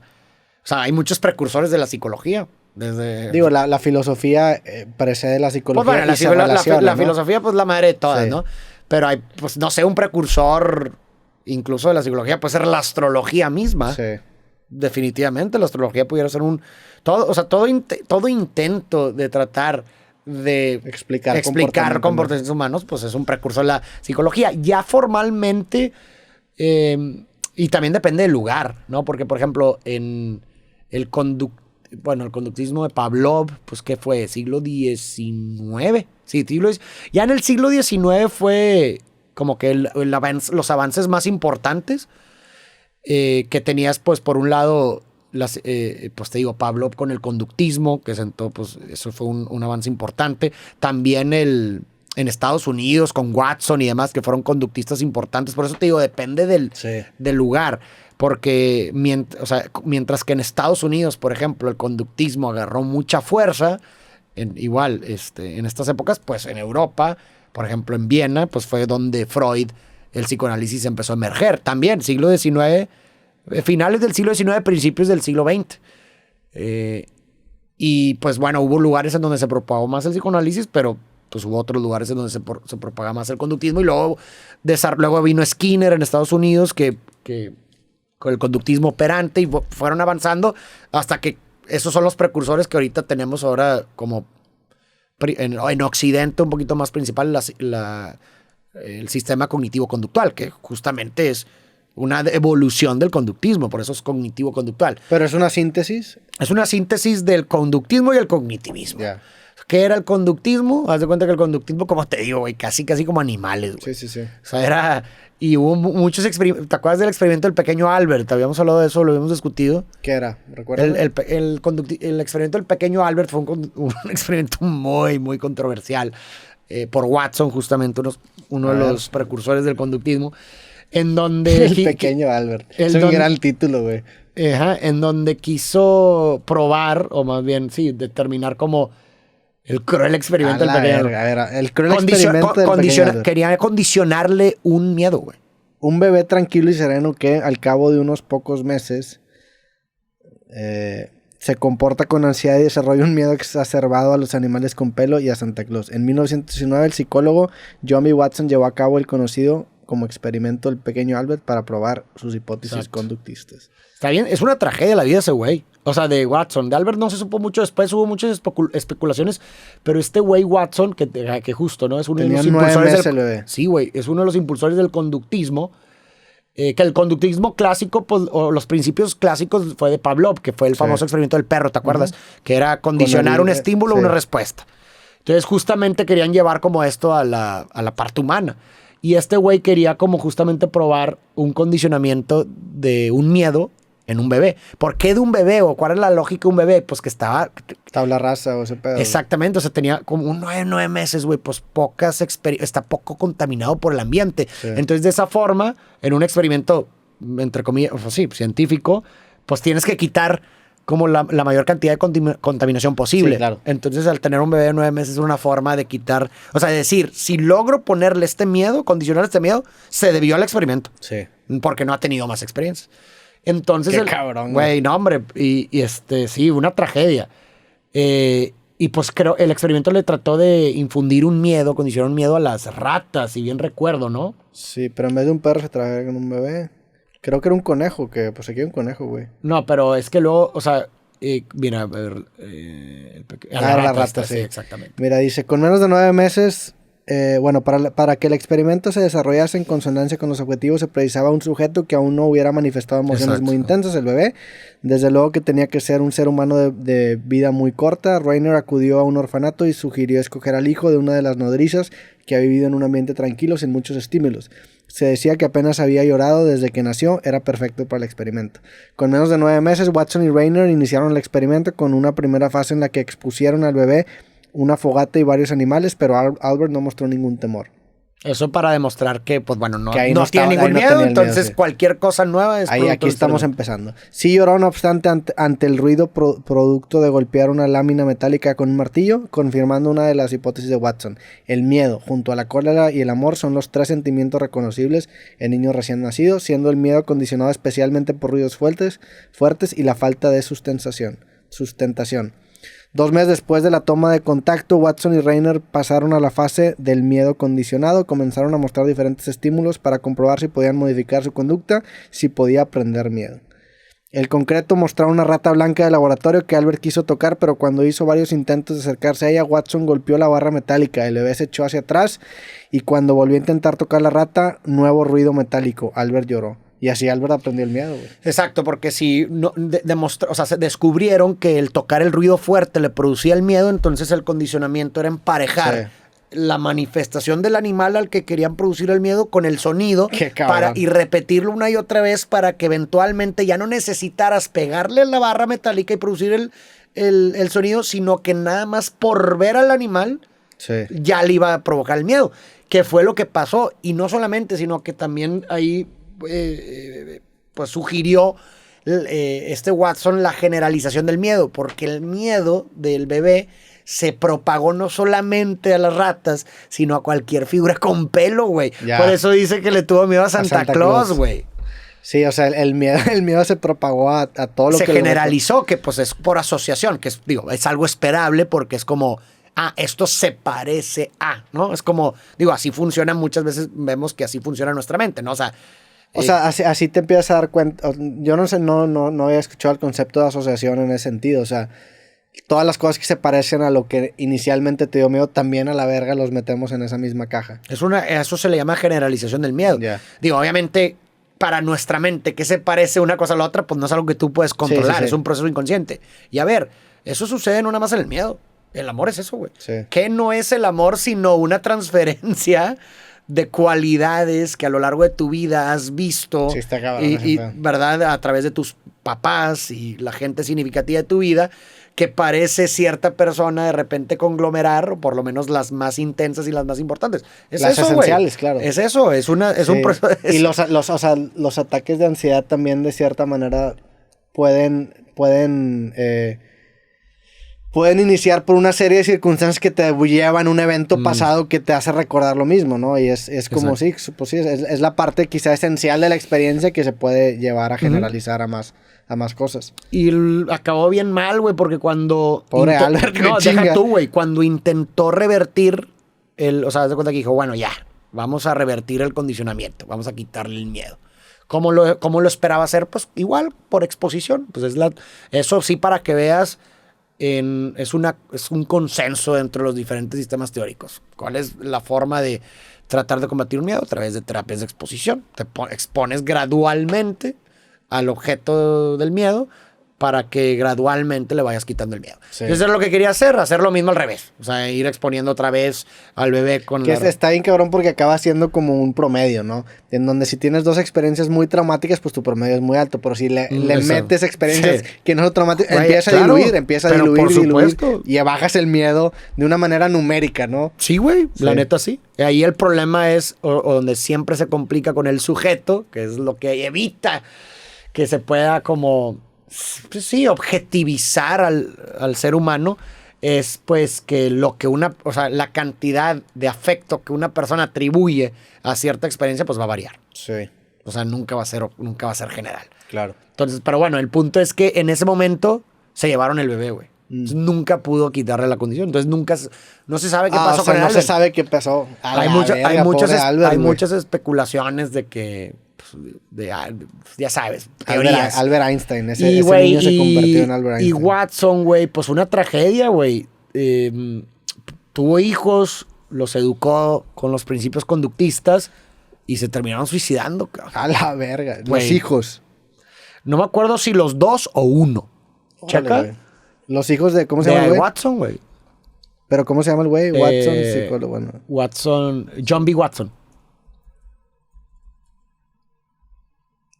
John B. Watson. Tuvieron 2 hijos, también llamados John y Mary X, el último de... Bueno, a ver.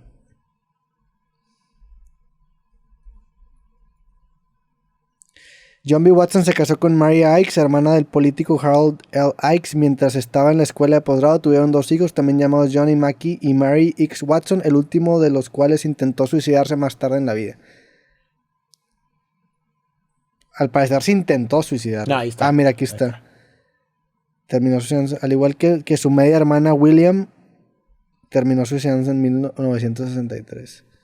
En 1920, después de la finalización del divorcio, Watson y Rayner se casaron en Nueva Jersey criando 2 hijos, William y James, quienes se criaron con los principios conductistas que John defendió en todo momento. La pareja permaneció junta hasta la muerte de Rayner a los 36 años en 1935. Tras el fallecimiento de su esposa, se distanció de sus círculos sociales y se fue a vivir a una granja en Connecticut, donde pasó los últimos años de su vida dedicado a las labores de campo. Al igual que su media hermana, William. Los 2, güey. Los 2 se suicidaron. A la verga. Sí, los dos se suicidaron. Sí, pues William... O sea, sí, igual William que su media hermana sí. y la... Güey, a la verga, güey. O sea, William y su media hermana, no James. Sí, okay, pues qué puta locura. Digo, eso también siempre se me ha hecho interesante de lo... O sea, es que, a ver, si tú eres psicólogo y quieres probar una teoría, lo puedes probar con ratas, pero, güey... Sí, claro. Donde está la papa, al chile es probarlo con seres humanos, que despierta dilemas éticos bien interesantes. O sea, este tema me recordó mucho a... Creo que ya te había platicado la historia de David Reimer, ¿no? Que era este niño que también... eran unos gemelos que a uno, por una circuncisión errónea, le acaban destruyendo el pene. Ah, sí, que lo criaron como mujer. Ajá, entonces el psicólogo John, se llamaba John Money, también esto fue al principio. A él le atribuyen la teoría de género, ¿no? Sí, este güey tenía la teoría de que el género es un constructo social. Sí. Entonces él se topa con este caso de 2 gemelos, a uno que le arruinaron el pene por la circuncisión, habla con los papás y los convence de que es más fácil reconstruir una vagina que un pene. Entonces al niño lo meten y lo convierten, en mujer, o le ponen una vagina, como le quieras llamar, y lo someten a terapia hormonal, y este güey es el psicólogo que le está dando terapia cada 15 días durante 15 años, güey. Y eventualmente el niño o la niña experimenta una disforia terrible, se vuelve una persona muy problemática, finalmente le dicen la verdad, se muda a otra ciudad y se acaba matando, güey. Sí, claro, güey, qué chingados. Claro, pero, güey, eso se me hace, digo, obviamente es muy cruel, pero también interesante, güey, pues cómo pruebas tus cosas. O sea, no es como un programador que nada más haces un programa y lo corres a ver qué funciona. Aquí necesitas un sujeto, necesitas un... Sí, hay límites. Y pues justamente por esos límites también va a haber, por lo menos hasta ahora, pues límites en nuestra comprensión. ¿Dónde, o sea, cuál es el bleeding edge hoy en día en la psicología? O sea, ¿en dónde estamos? ¿En qué aspecto? En el sentido, o sea, ¿cuáles son las teorías más avanzadas? Por eso digo, el sistema teórico, por lo menos en Occidente, predominante, pues es el cognitivo-conductual. Ahora, es el que, por lo menos en Occidente, es el que se enseña y demás. Hay ciertos países en donde el psicoanálisis es muy predominante. Por ejemplo, España, por ejemplo, Argentina. ¿Por qué? Pues Ahí se popularizó más. Se ha popularizado y se ha mantenido. Ya. Son como y México también. México también es muy... O sea, hay mucho psicoanálisis. ¿Por qué se le tira mucha mierda al psicoanálisis? ¿O no se le tira mucha mierda? Pues por yo como que tengo esa impresión de que muchos por dos cosas principalmente. Uno, pues por la calidad pseudocientífica, o sea, que pues, las teorías no tienen ninguna validez científica. Y por otro lado, que creo que es la más importante a mi parecer, pues como que critican que muchos, desde afuera, ¿no? Critican que muchos como, pues sí, pareciera como un grupo sectario, ¿no? Yeah. O sea, como sí, o sea, como una... Sí. Es que si es pseudocientífico empieza a involucrar fe, ¿no? O sea... Muchos, sí. Muchos sí, naturalmente. Porque, a ver, pues claro, si no hay una evidencia... Pero bueno, es que también es complicado. Es que, ay, güey, es bien complicado. Yo, ¿sabes a qué le atribuyo? Digo, obviamente puedo cambiar de opinión después, pero ahorita, ¿sabes? Creo que... Y por eso también veo la utilidad del psicoanálisis. Porque el lenguaje es nuestra herramienta principal para nuestra comprensión de la realidad. Eso es algo que todo mundo podemos constatar. Fíjate la conversación que estamos teniendo en este momento. O sea, es a través de significantes. Y un gran descubrimiento o un gran hito, que de hecho es muy importante para entender incluso el posmodernismo actual. Pero un gran hito en la historia de la filosofía que llegó a repercutir pues todas las demás ciencias, fue este curso de lingüística general de Saussure.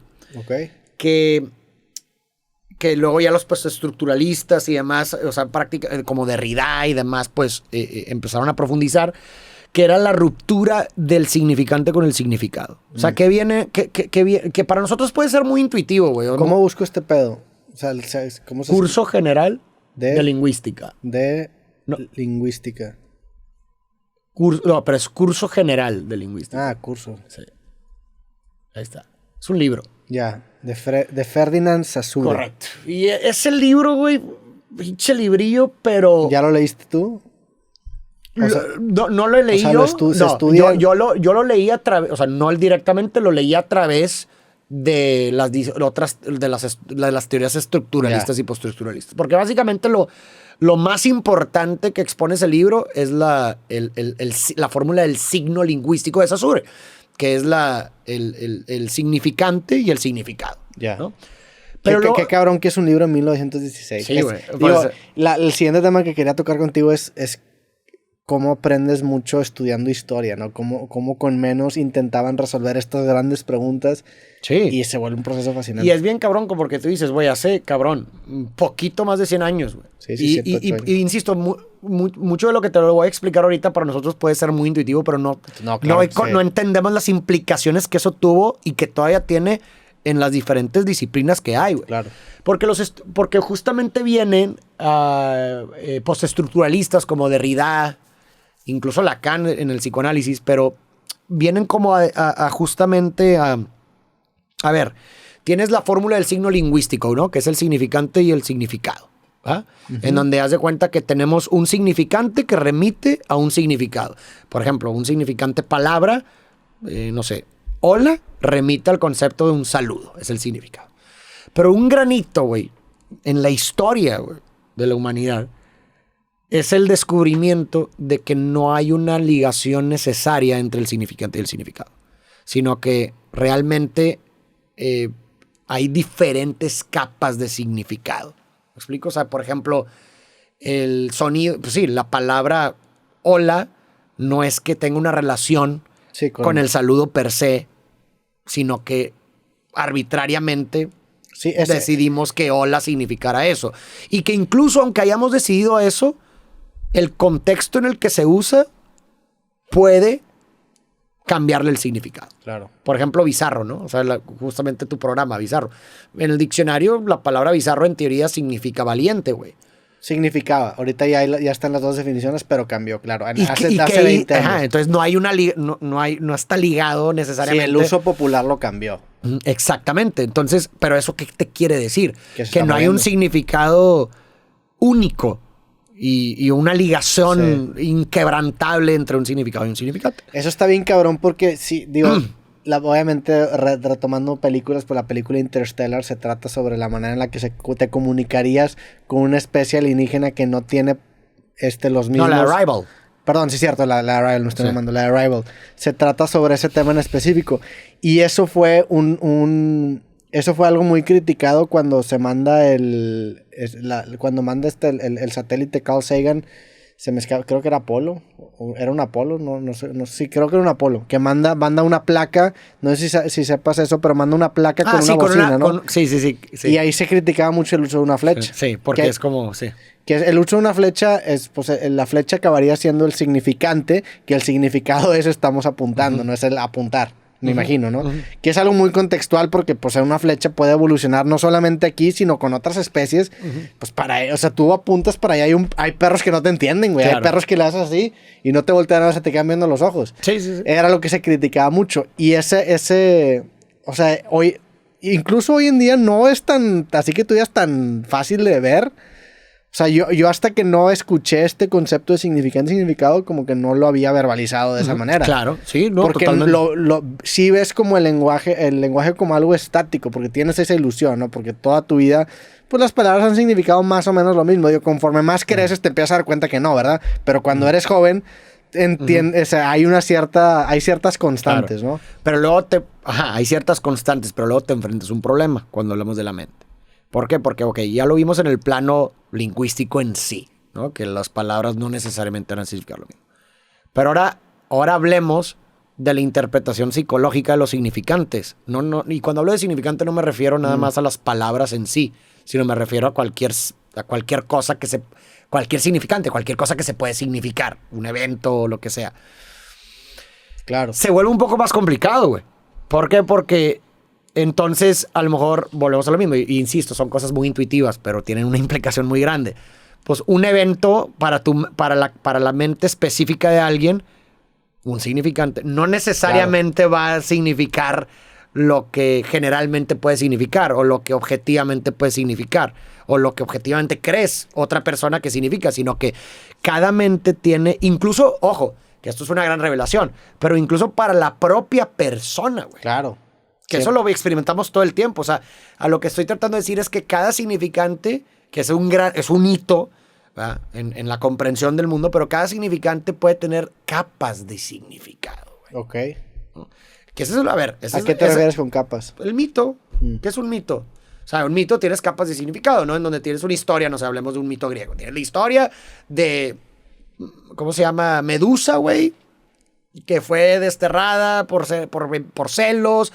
Entonces, en una capa de significado tienes la historia de una reina que estaba celosa de Medusa y la desterró porque estaba celosa y le iba a quitar a no sé quién. Es una capa de significado. Pero luego tienes otra capa de significado, güey.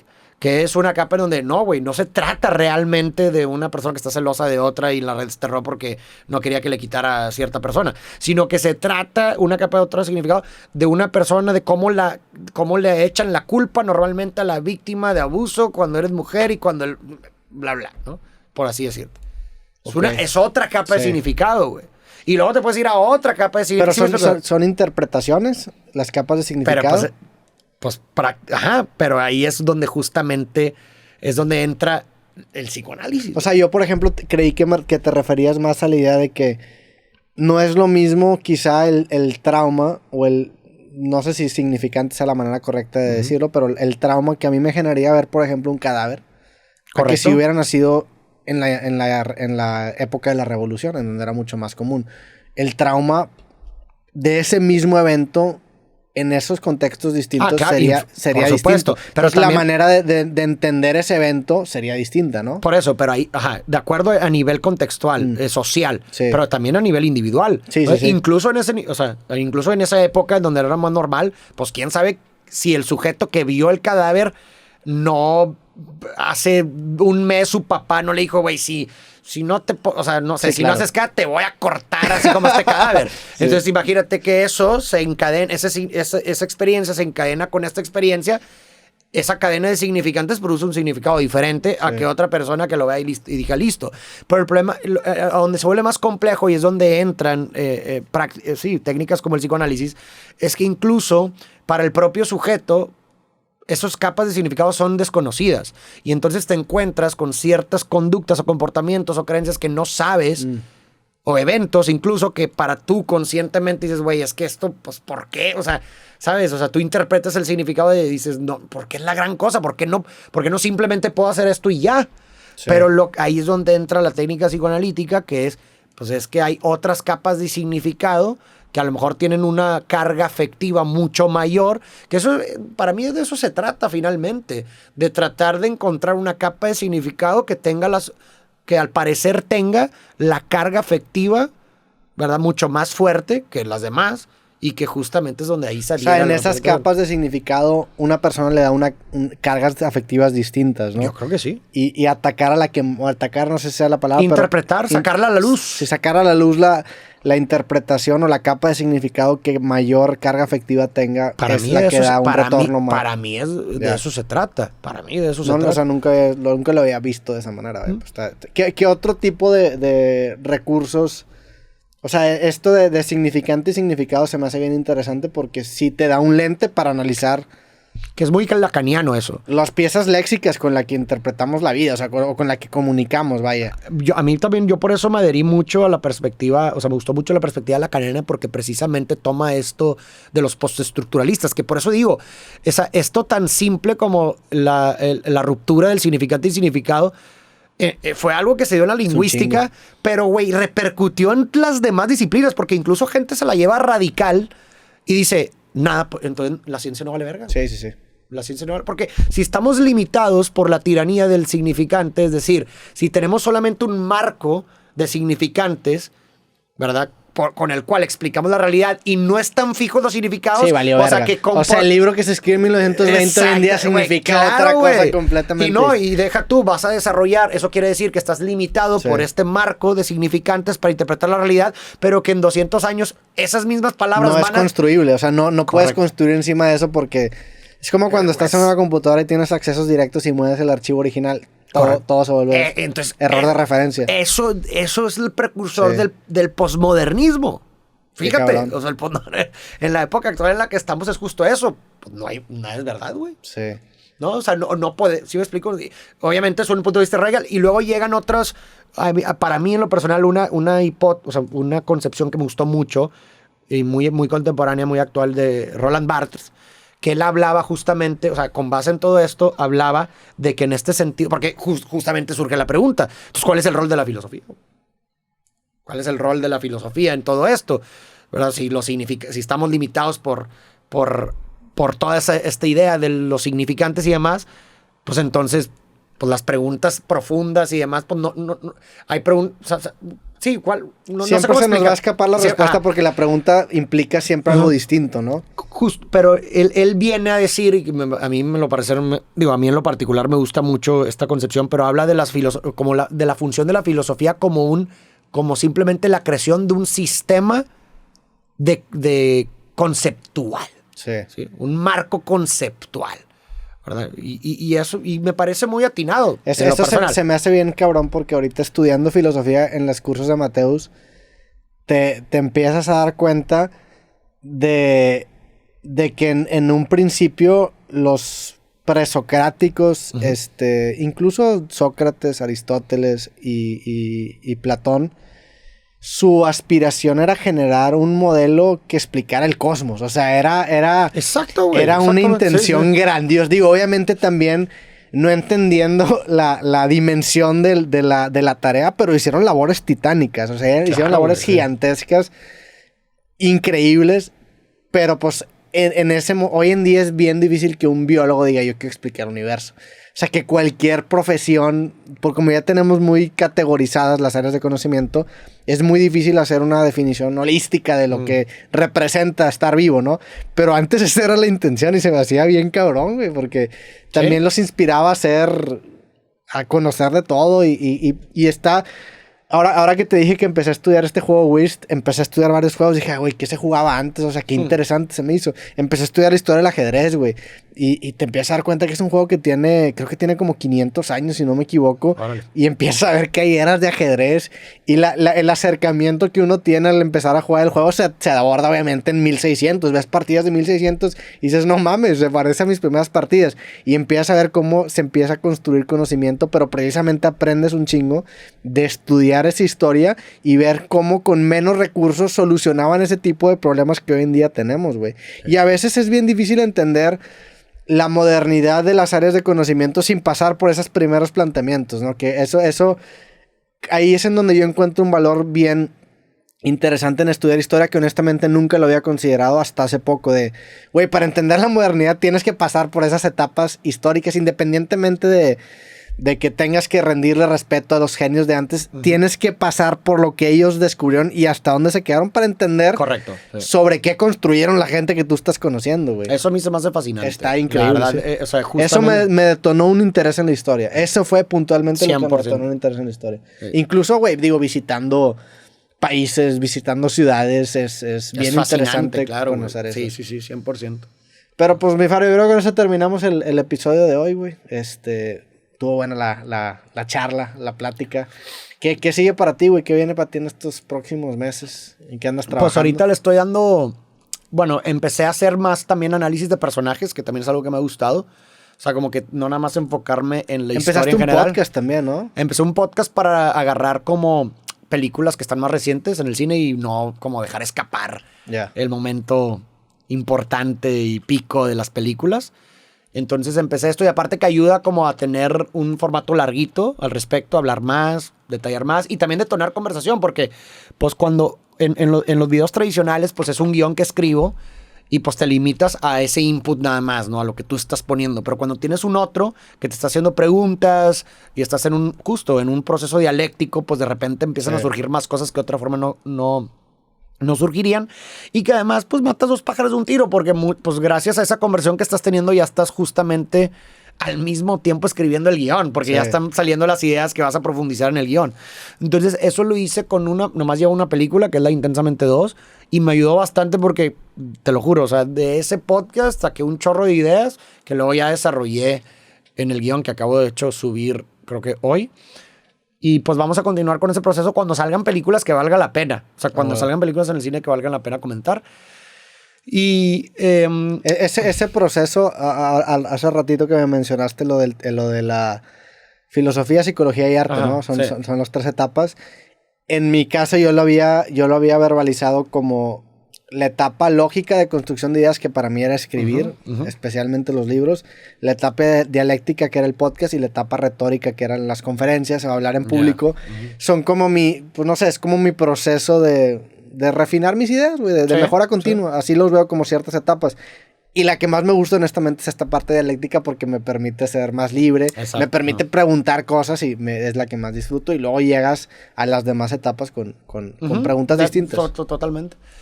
¿Y qué te iba a decir? ¿Y qué más? Ah, bueno, y también estoy dándole mucho análisis de personajes porque creo que está padre y he visto que a la gente le gusta. Hay algo bien interesante sobre los villanos, o sea, he notado que a la gente le encantan el análisis de villanos, o sea, porque... Y empecé justamente esta línea de análisis de personajes porque hice la película de Hannibal Lecter, la de El silencio de los corderos, y pues evidentemente me enfoqué mucho en el análisis de Lecter. Y la verdad, no, como es una película, o sea, yo sé que es un clásico, pero pues también, no sé, o sea, he notado que las películas así un poquito más viejas, yo creo que porque la gente que me sigue es más joven, la mayoría, pues no le tenía mucha fe. Y, güey, la reventó. Entonces dije, güey, qué loco. Y luego hice eso y dije, oye, pues como que hay un cierto... pues no sé, interés, morbo en los villanos, ¿no? Como que la gente trata de entender el mal. Es porque hizo lo que hizo, o sea, quieres entender por qué hizo lo que hizo. Entonces, güey, empecé con esa línea y luego hice ya uno exclusivamente del Joker de Heath Ledger y también fue un fregazo, ¿no? Entonces me he ido como que en una línea de analizar villanos y lo que hago a diferencia de analizar la película completa es que nada más me enfoco en las partes en las que sale el villano. Entonces, por ejemplo, ya había hecho yo El Caballero de la Noche, pero ahora que nada más hice el de Joker de Heath Ledger, no sé si es Head o Heath Ledger o whatever. O sea, sí, a lo mejor lo estoy pronunciando mal. Pero lo que hice es nada más, haz de cuenta que me fui en las escenas o fui contando las escenas en las que solamente sale el Joker. Nada más. Y la verdad funcionó, la gente le gustó mucho. Y ahorita justamente estoy haciendo eso. Ahorita hice, bueno, no un villano, o sea, no nada más me estoy limitando a villanos, también estoy haciendo pues, personajes característicos. Ahorita hice el de Dune, de Paul Atreides. Buenísimo, creo que es de los mejores que me ha ¿Pero quedado. qué personaje fue? Paul Atreides. ¿Cuál era ese personaje? El principal, güey. Ah, el morro. El morro. ¿Cómo se llama este güey? El Tacarela, ese vato. Lisan Al-Gaib.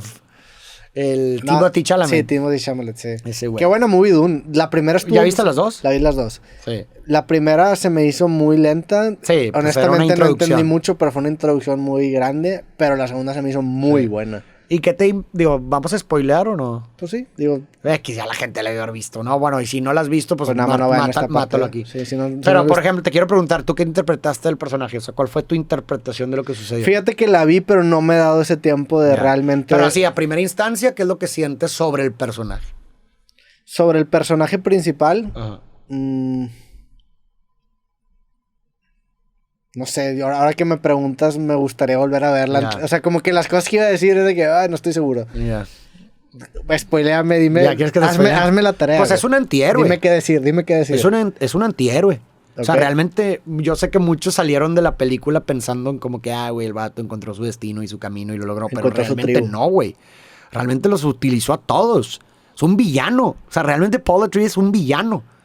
Porque, digo, obviamente también muchas cosas cobran sentido cuando tienes un poquito más de contexto en el libro y eso O sea, me ayudó bastante. este güey, digo, para recapitular, este vato sale de su tribu y llega a la tribu nueva que está la morra esta Zendaya, se enamora de ella y luego eventualmente se vuelve Mesías. el Mesías. Pero todo eso fue Sí. fabricado. Sí. Fue un mito fabricado. Sí, o sea, haz de cuenta que tienes que, o sea, hay que entender un poquito, lo que ayuda mucho es entender como un poquito el contexto del libro, porque pues obviamente la película no te lo entrega. Pero realmente es que, ¿te acuerdas del grupo de las morras, las Bene Gesserit? Bueno, ese grupo de las morras es un grupo de puras morras que son como consejeras políticas y demás del reino. Ya ves que hay una que es como el consejero del emperador y luego hay una que está en los Fremen y demás.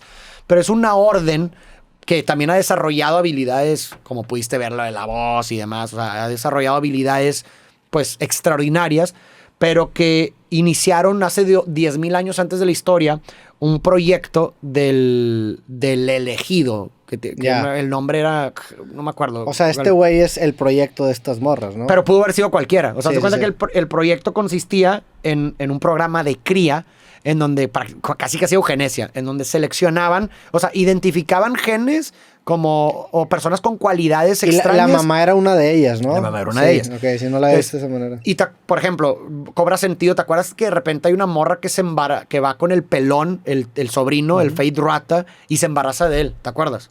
No me acuerdo de esa escena. En la 2. Bueno, Ok. era parte del programa de cría. O sea, el programa de cría de las Bene Ya, Gesserit ya. consistía en que iban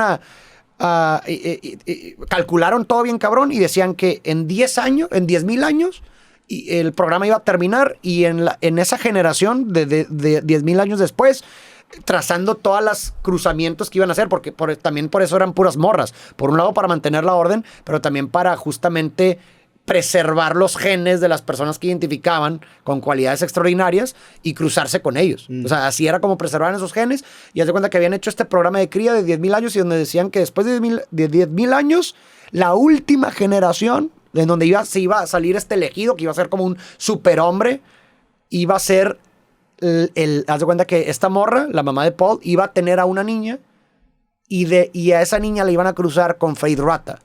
Y de ese cruzamiento iba a salir el Mesías. Pero la morra la desobedeció. Entonces, de hecho, hay una parte en la película en donde la reverenda madre le dice a Jessica, se llama Jessica la mamá, le dice, tú nos desobedeciste. Tú debiste haber tenido una niña. Porque eso es a lo que se refiere. Pero tuvo a Paul. Pues, digo, no te explican muy bien por qué. Unos sugieren que porque pues quería mucho, se enamoró mucho del duque. Y que como el duque quería un heredero, pues dijo, se lo dio. Y también por otro lado por orgullo, porque decía a lo mejor ella que ella podía crear a este Mesías. Entonces, Pero había una elección de si es hombre o mujer o porque... porque las Bene Gesserit, te digo que habían desarrollado cualidades físicas y mentales. Que les permitía escoger. Que les permitía, tenían una de las habilidades era el dominio, control de su cuerpo. Ya. Entonces les permitía manipular su cuerpo para producir una Ya. mujer. Sí, me falta verla bien, güey. La neta es que No, sí. pero es que esas cosas... Son contextuales son del del libro, libro, ya. Pues si eso no sí. tenía ni puta... O sea, sí me acuerdo de que existía esta facción de mujeres y las veía veía presentes Exacto, en distintas sí, pero- escenas que son parte de lo mismo, pero no había entendido la... Y el objetivo de esta orden era que este Mesías, que iba a ser controlado por ellas, evidentemente, tomara poder y pues guiara al universo conocible a un mejor futuro. Ese era su plan, ¿no? Ponerlo en el poder. Y para lograrlo, güey, habían diseñado una misión que se llamaba la misionera protectiva, una cosa así, que se trataba, como esta orden tenía agentes por todo el imperio, hasta en los pueblos, como viste en los Fremen, la misionera protectiva consistía en implantar mitos y profecías. Sí, eso es lo que se dan cuenta inmediatamente. En la primera conversación. ¿No? Pero eso es fabricado. Sí. Me explico. O sea, no es que este güey sea un mesías. O sea, claramente iba a tener habilidades excepcionales que nadie había visto porque las Bene Gesserit solamente habían sido mujeres. Sí, eso es fabricado para que la gente lo siga, ¿no? ¿O para qué te refieres? O sea, para generar esa figura mesiánica. Ajá, pero él no era ningún mesías. Sí. O sea, pudo, como lo dijo la reverenda madre ahí, pudo haber sido el pelón también. O sea, el chiste es que estos obviamente iban a tener habilidades excepcionales porque son producto del programa de eugenesia que estos habían hecho. Entonces, claramente iban a tener eso. Y además, pues iban a coincidir con, la madre, obviamente, imagínate ver a una persona con habilidades excepcionales que se lo iban a atribuir a milagros cuando en realidad no es que sean milagros. Es nada más, este güey es como una especie de Bene Gesserit hombre. Y como nunca había habido un Bene Gesserit hombre, pues a la hora de ver un hombre, güey, con esas habilidades de las Bene Gesserit, pues es como a la madre, güey. ¿Y por qué? Digo, ya se pone bien interesante, pero ¿por qué un hombre? Las Bene Gesserit solamente tenían mujeres. Solamente eran mujeres. Okay. Solamente tenían mujeres. Ajá, solamente eran y tenían mujeres. Ya, okay. Y haz de cuenta que, pues no sé, como viste con el Fade Rata, se embarazaban de él. O por ejemplo, el Duque, pues era parte también de que lo habían seleccionado. Y esta morra, la Jessica, se embarazó de él, de Paul. Sí. Pero pues realmente se terminó enamorando de él, pero era parte del programa. Y de hecho luego te dicen, ¿te acuerdas que Jessica es Harkonnen? Es la hija del varón Harkonnen, ¿te acuerdas? Sí. Porque también es parte, esta es la cruzada de genes, ¿verdad? O sea, realmente. ¿Y por qué un hombre? Porque digo, ya es parte de los principios del libro y de la realidad de ese mundo, pero haz de cuenta que las reverendas madres de las Bene Gesserit solamente tenían acceso, o sea, ya ves que cada cultura tenía una forma de convertirse en reverenda madre y en el de los Freemen era tomándose ese líquido.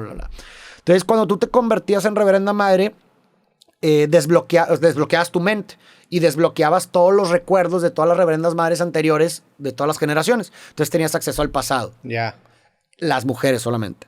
Pero por alguna razón que pues no te especifican mucho en el libro, lo dejan muy al aire, es que no tienen acceso a los recuerdos de los hombres. Ya.